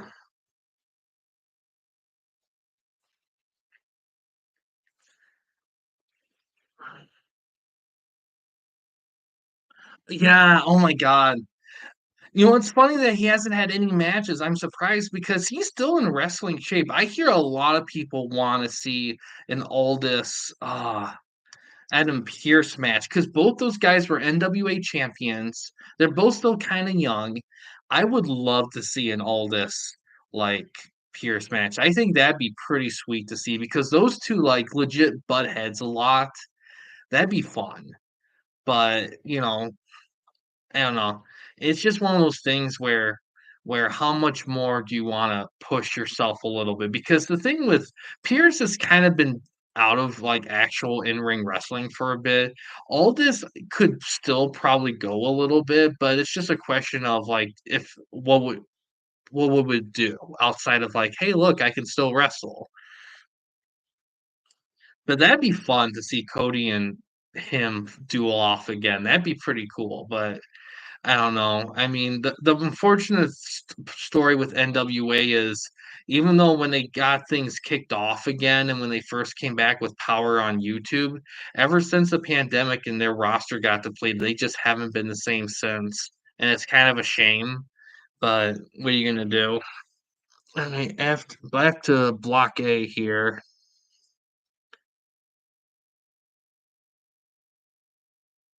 Brian Cage,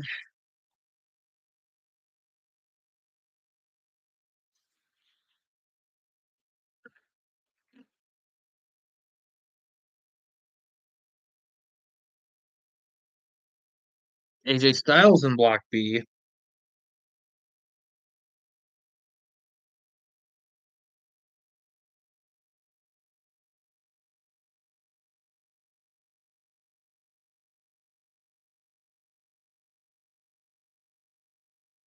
David Von Erich. Yeah, I did David Von Erich. I know. No, I didn't. What was the other Von Erich that was requested? There was David Carey and Kevin. Must have landed on Kevin.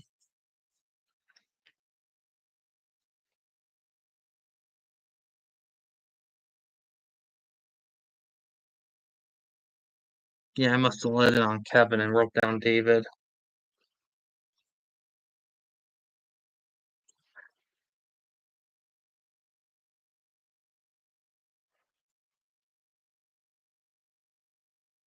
And Block D. Yeah, I loved him as yeah, he was a great NWA champion. He was really good. Doug Williams in Block D.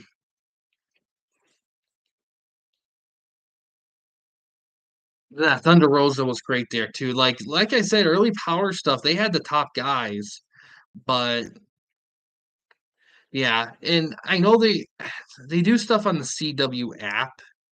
It I don't know if they're better right now than they were before because they don't really do pay-per-views anymore. They have the big events, but then they split them across multiple episodes of Power.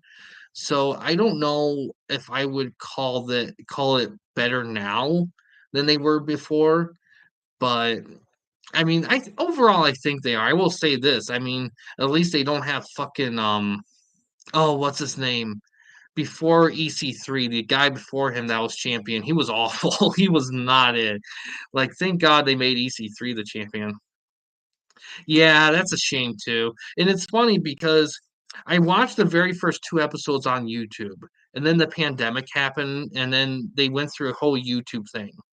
And then when they finally brought the power back to YouTube, and I finally caught back to it, they were already like a lot of episodes in, and you're like, either I could just start on this episode, or I could scroll all the way down the playlist and play catch up. So I just clicked the most recent one, and I watched it for a little bit. But my biggest problem is they had all these titles and all this stuff, but nothing really. The status quo never changed, and they kind of saved all that for pay per view. And look, and here's the thing: I get that you don't wanna, like, flow all your stuff on TV for free, but when the gr but you need to do it sometimes for TV because you need to give people a reason to watch it. If everyone knows the only big shit's gonna happen at pay-per-views, no one's gonna watch the show. You know, hell, even one of the greatest moments in wrestling history happened on free TV. You know, you gotta do that stuff sometimes, and they never really did when I watched it, and I kinda wish they did a little bit. I probably would've watched more of it if I felt like watching the matches something big would happen. Yeah, Tyrus, oh, that was a rough.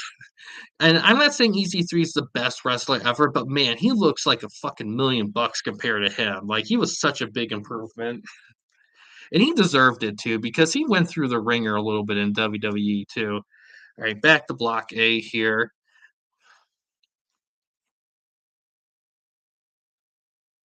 McIntyre going to Block A.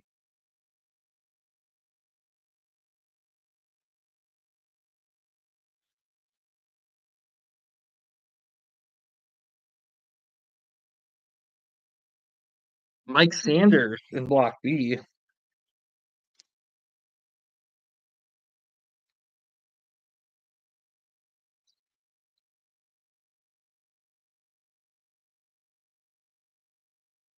Samoa Joe in Block C.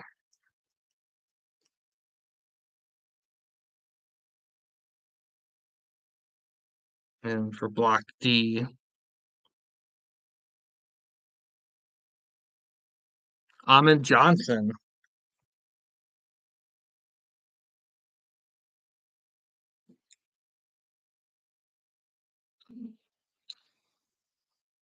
44 wrestlers left. So either my count was off and we need new faces, or I didn't put everyone in the wheel. So how many do we have?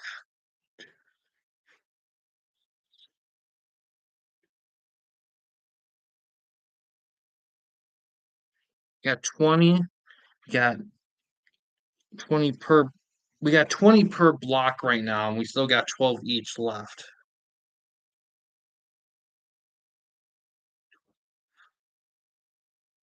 Yeah, we're missing like four guys according to the wheel thing. So I'm gonna have to compare and contrast stuff. I was gonna do it on live stream, but given the amount of time we've done, I might save those last four for maybe off screen. We'll just have to see how fast we get through these. Yeah, definitely.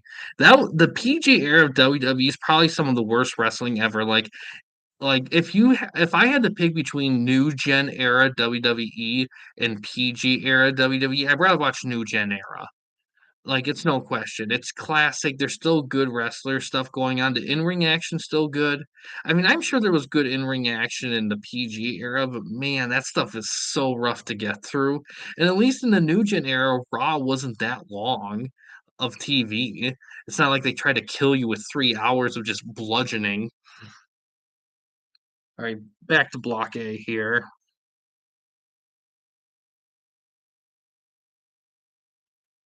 Ezekiel in Block A.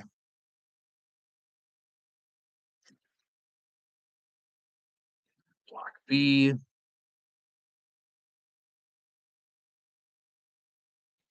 Harka.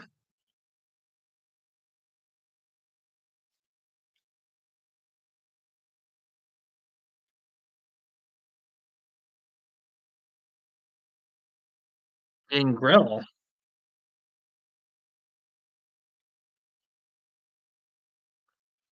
Block D.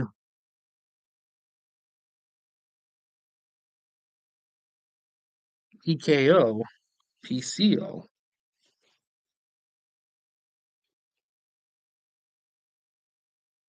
Yes. The PG era, yeah. I mean, were there good moments in the PG era? Sure, there was. I'm not gonna deny that. But I don't know. I guess for me at the end of the day, like it comes down to like if I'm gonna watch just one of those two TV length and everything and the pay-per-views and all that, I just rather do new gen era because I think it'd just be easier. Yeah, there's crap gimmicks and stuff, but there was crap stuff in PG era too. Zack Ryder was a bright spot. There was definitely bright spots in the PG era, like Zack Ryder stuff when it was done right. The problem with the PG era too is that there's just so many. Is that anytime somebody caught wind naturally without the Vince push, they got squashed so hard, and Zack was one of them, and it sucks. And it kind of makes things kind of feel depressing a little bit because it's like, well, if you don't like what we're giving you, then fuck you then. At least with the PG era, not the PG era, at least with the new gen era, there's it wasn't like that. Like they were still delivering stuff that still kind of worked on itself without a lot of force. Except for the cheapy, like lower mid card occupational gimmicks. That stuff was stupid. Okay, back to block A here. We're breaking through the 40 guys left thing, so we're getting close to the end here. Josh Alexander in block A.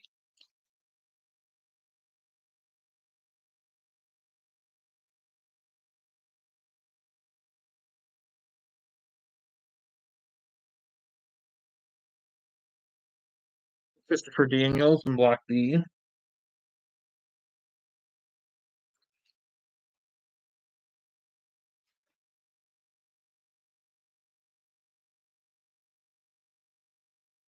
Eric Young in block C.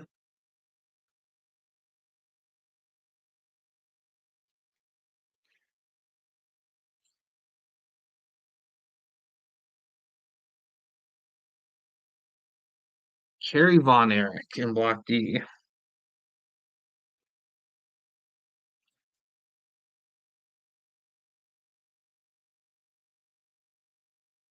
All right.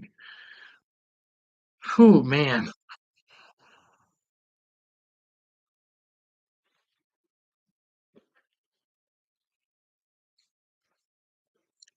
Mm. I did not think the pace of this through. Oh my god. Okay, gotta keep it rolling. After this one here, I will catch up with everything here. What we got so far. All right, for block A,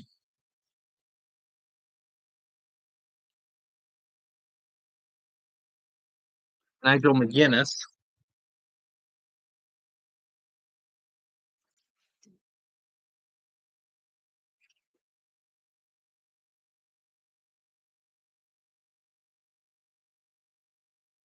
The Hurricane for block B.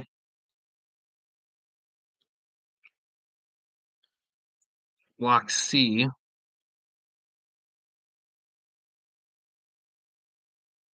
Pass.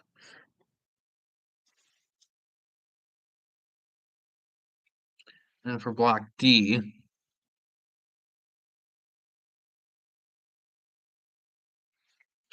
Condre.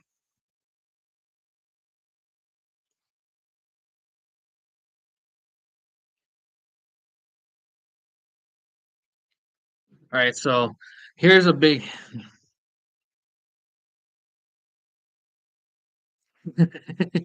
yeah. All right, so here's we got the block so far. Big catch up here. For block A, we got Mortis, Jeff Jarrett, Will Ospreay, The Rock, Craig Pittman, Cody Rhodes, Danhausen, Kenta Kobashi, Razor Ramon, Rick Martel, Lance Storm, Justin Credible, Sabu, Sean O'Hare, Chuck Palumbo, RVD, um,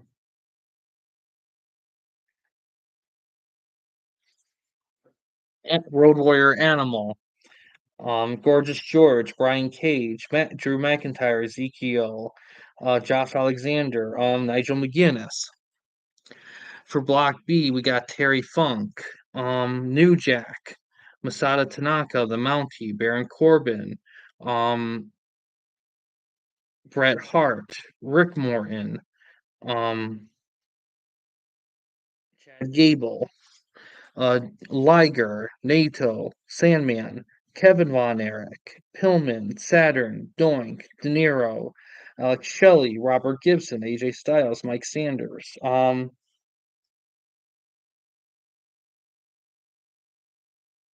Parca, Christopher Daniels, the Hurricane. Bobby Eaton, Can Shamrock, Stan Lane, Dolph Ziggler, R-Truth, Triple H, Mizawa, Ricky Steamboat, Finn Balor, Tiger Mask, Billy Gunn, Owen Hart, Chris Jericho, um, Seth Rollins, Raven, Mike Awesome, Rey Mysterio, um, shoot, Kenny Omega, David Von Erich, Samoa Joe, Gangrel, Eric Young, Cass, and then for Block D we got Harley Race, Tommy Dreamer, Eddie Guerrero, Hook, Scott Norton, Kurt Angle, Jerry Lynn, Takamichi Noku, Shane McMahon, Tugboat, Riggs, Dean Ambrose, Bagwell, William Regal, Magnus slash Nick Aldis, Cactus Jack, Jay Briscoe, HBK, um, oh, who is this?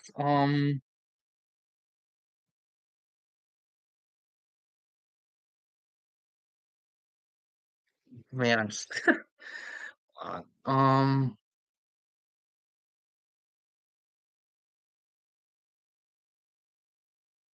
let me do a quick scan here.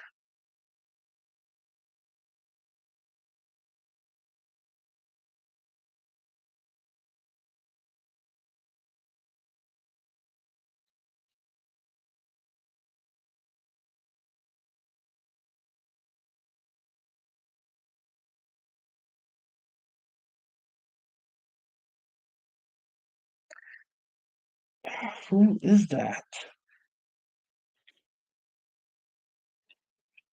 I know it's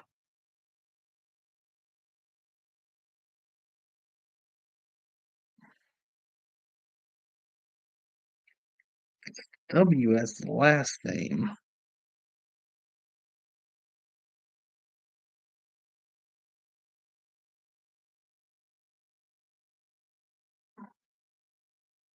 Doug Williams. Ahmed Johnson, PCO, Kerry Von Erich, and Condren.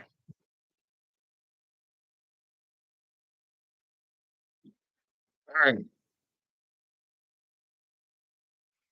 Okay. Now I gotta bring up a new sheet. Oh my god.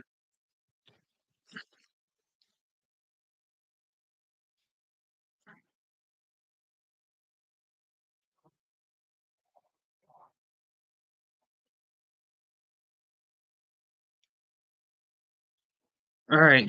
Back to the wheel for block A. Ding.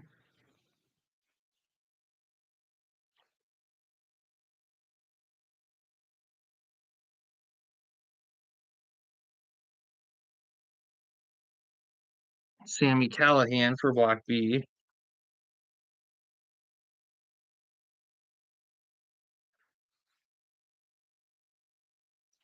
Block C.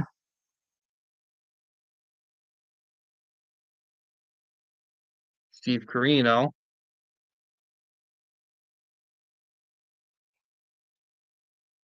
Then for block D.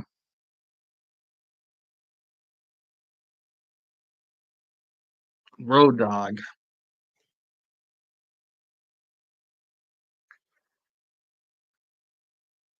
Back to block. Oh yeah, Bronson Reed gets slept on a lot, but I like Bronson Reed a lot. I don't know what it will take for him to get a bigger push for like a title run. But I hope something happens because I think he deserves it. All right, back to Block A.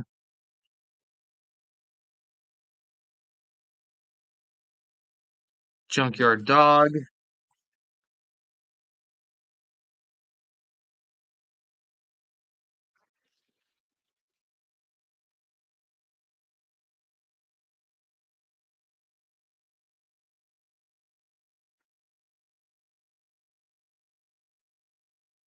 All right, Block B. Yeah, which is good. At least they're booking him right. They're just playing the long game. Brian Christopher for Block B. block C,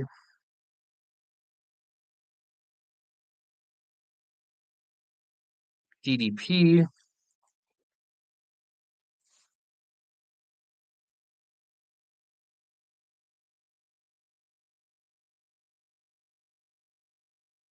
Brian Danielson,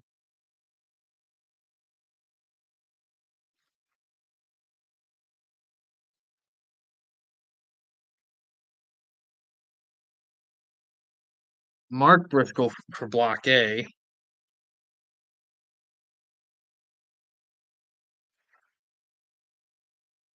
block B,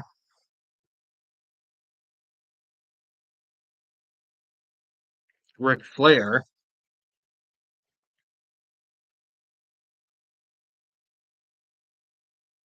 block C,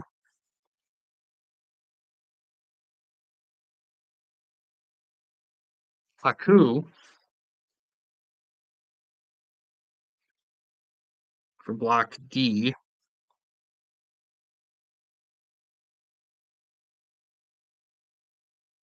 Earthquake,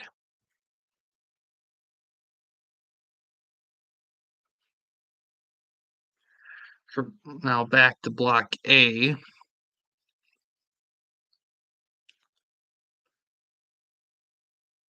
MJF,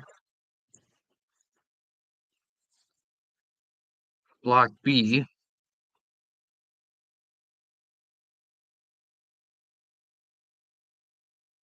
Christian,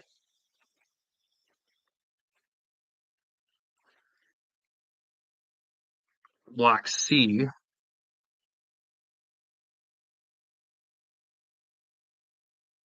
Road Warrior Hawk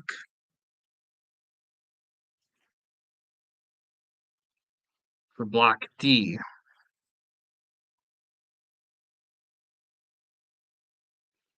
Steve Austin,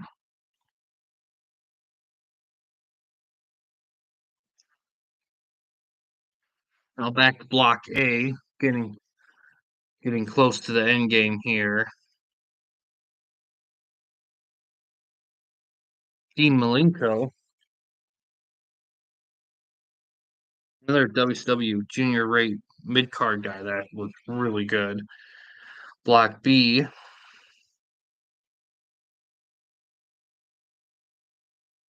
Patriot,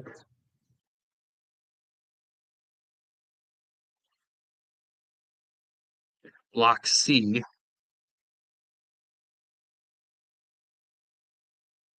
Chris Sabin, block D,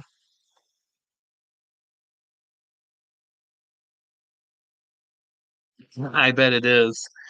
Edge. Sounds like it would be, definitely. Now back to block A here.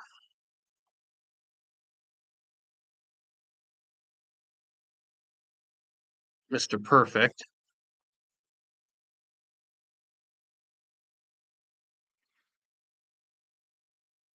Block B.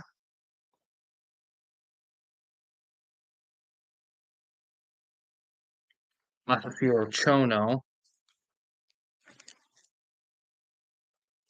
Block C.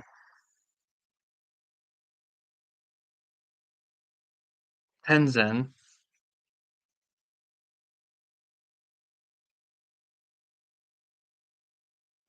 Then block D.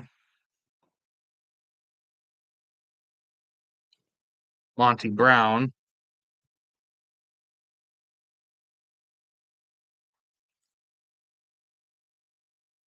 For back to A.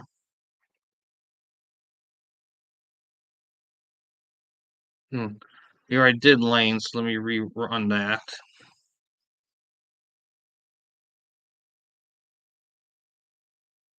Vader.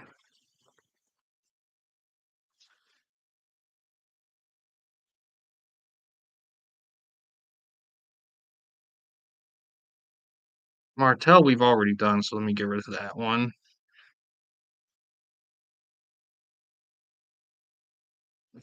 Yeah, it is. It sounds exactly like that. Enzo for block B.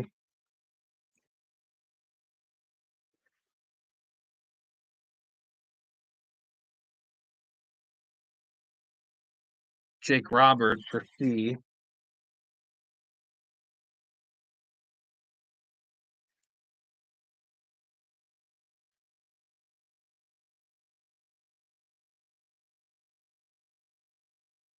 Logan Paul for block D. It's A.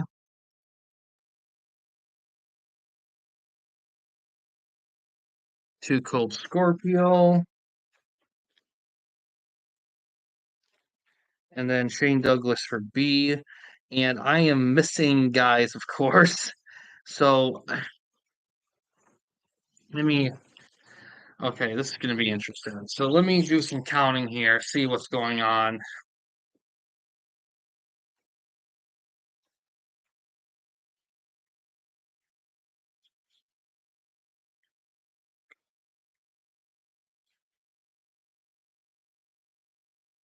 Three.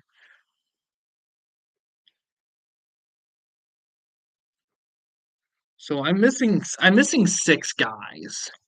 So the question is, what six am I missing? So let me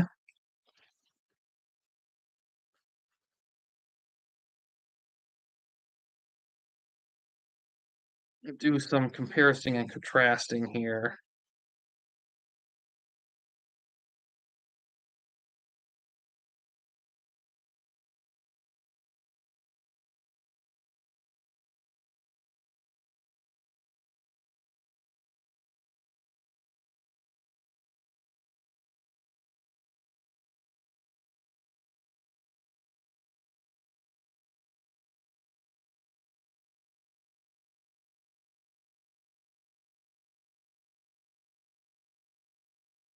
Might take me a minute here.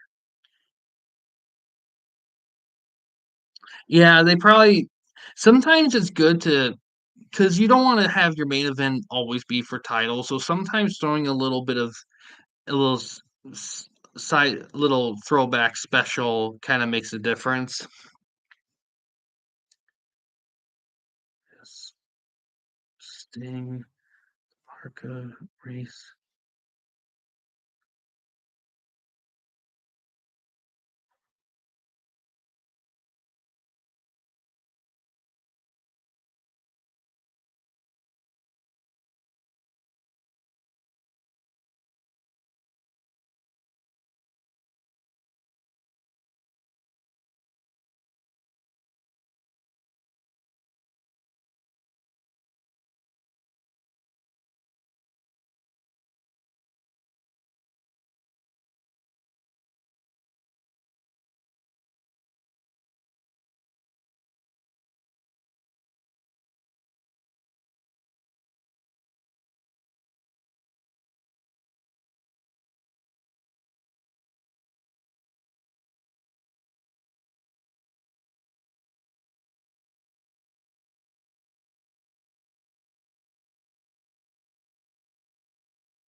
Oh, I already know two of them I missed. Two of the six is Punk and Swagger, so I'll write those down to put in for a different thing.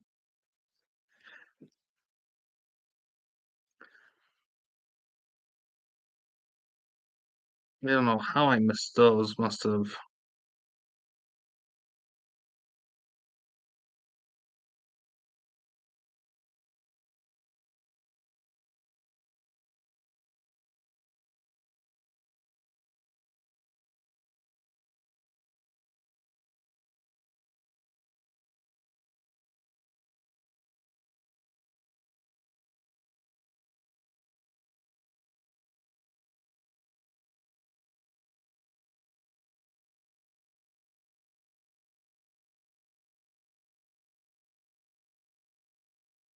Me.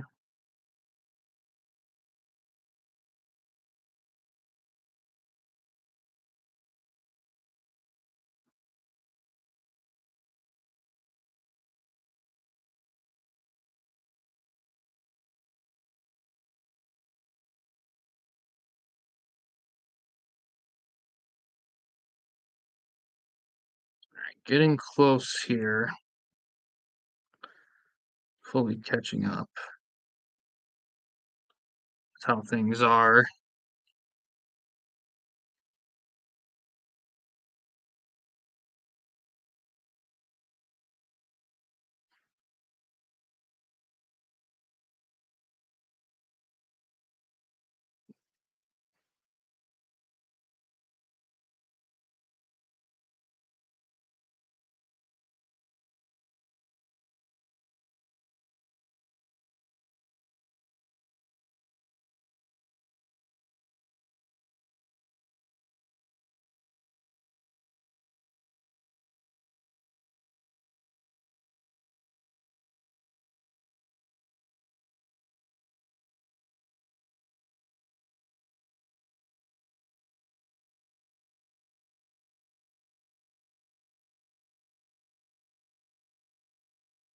I'm getting close.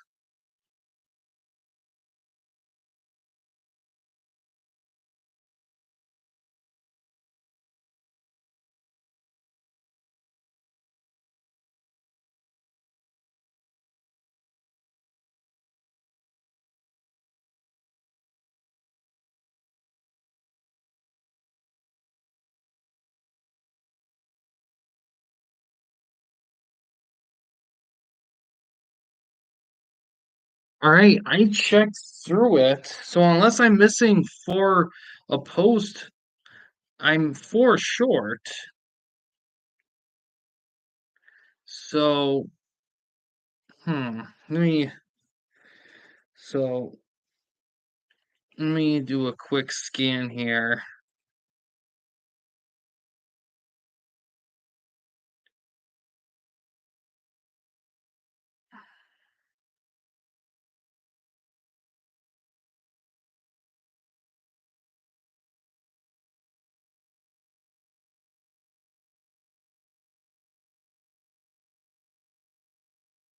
I know it's taking a minute here, but I'm just trying to be thorough among the posts and everything.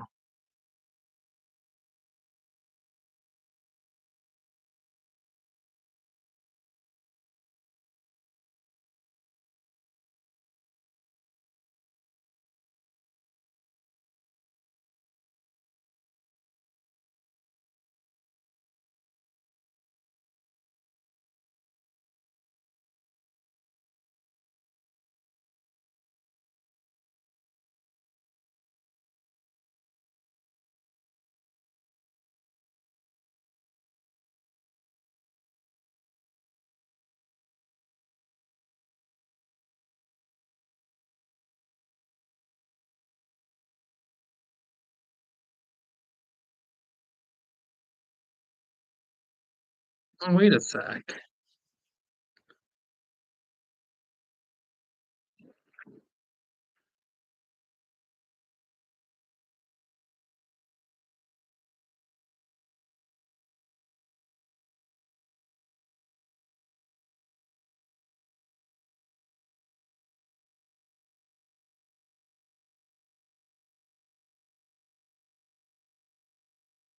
Hold on. Did I do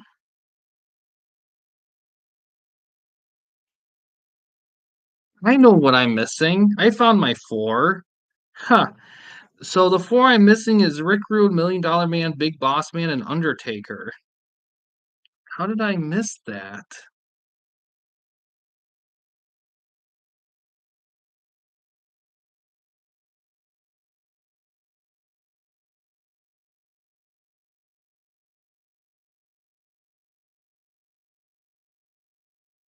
Wow, I legit missed that. Wow, I found the 4 so I don't have to go bounce around. I'll just have to create a well, they were posts, they were request stuff from other people. I asked people, "Who do you wanna see in these?" And people made posts. And I thought I got everyone together right, but I missed one.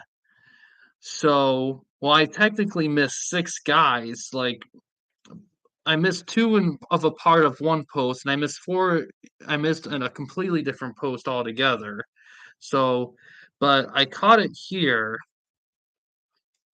so I'm gonna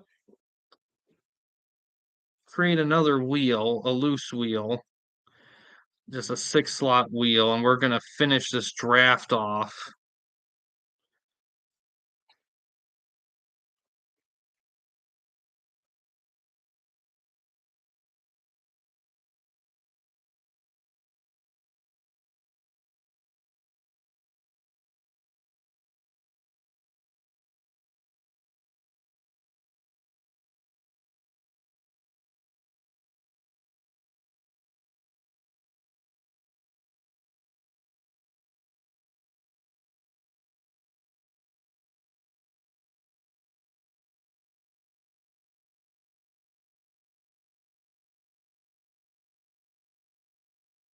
Rank 6, that should do it.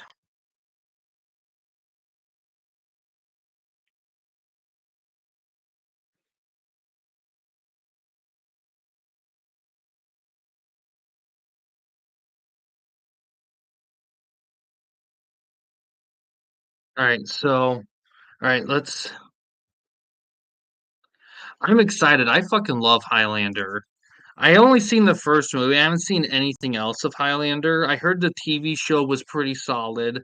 I heard the third movie was decent. I heard the second movie's like legendary bad. But I'm excited. I think it'd be fantastic to see. All right, so for Block C here,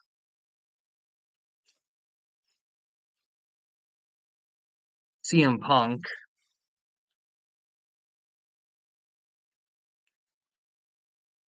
For Block D,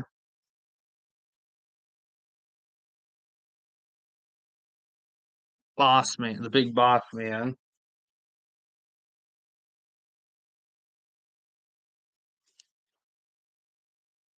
Block A, Jack Swagger.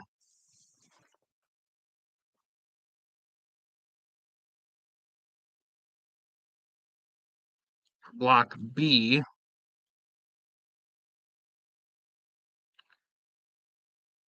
$1 Million Man.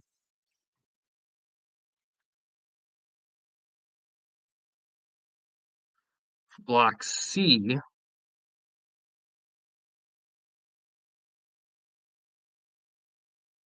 Rick Rude. That means Block D is gonna have Undertaker. Okay, so I'm not gonna go through all the blocks here.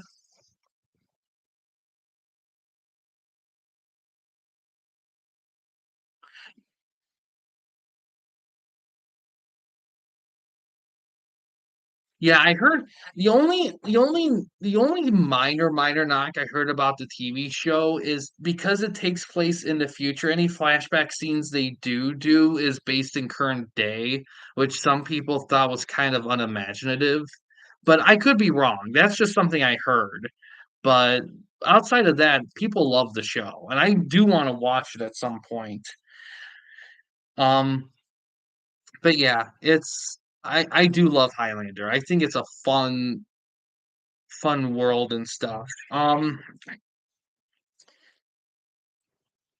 I I was gonna go through all the blocks again, like the final results, but I kind of want to double check my work before I do any of that. So for final results of the blocks, they're gonna be posted on Discord at pretty soon. So if people want to see the final results, go ahead and join the Campy Discord or the Retro Sports Gamer Discord. It's gonna be posted on both of them.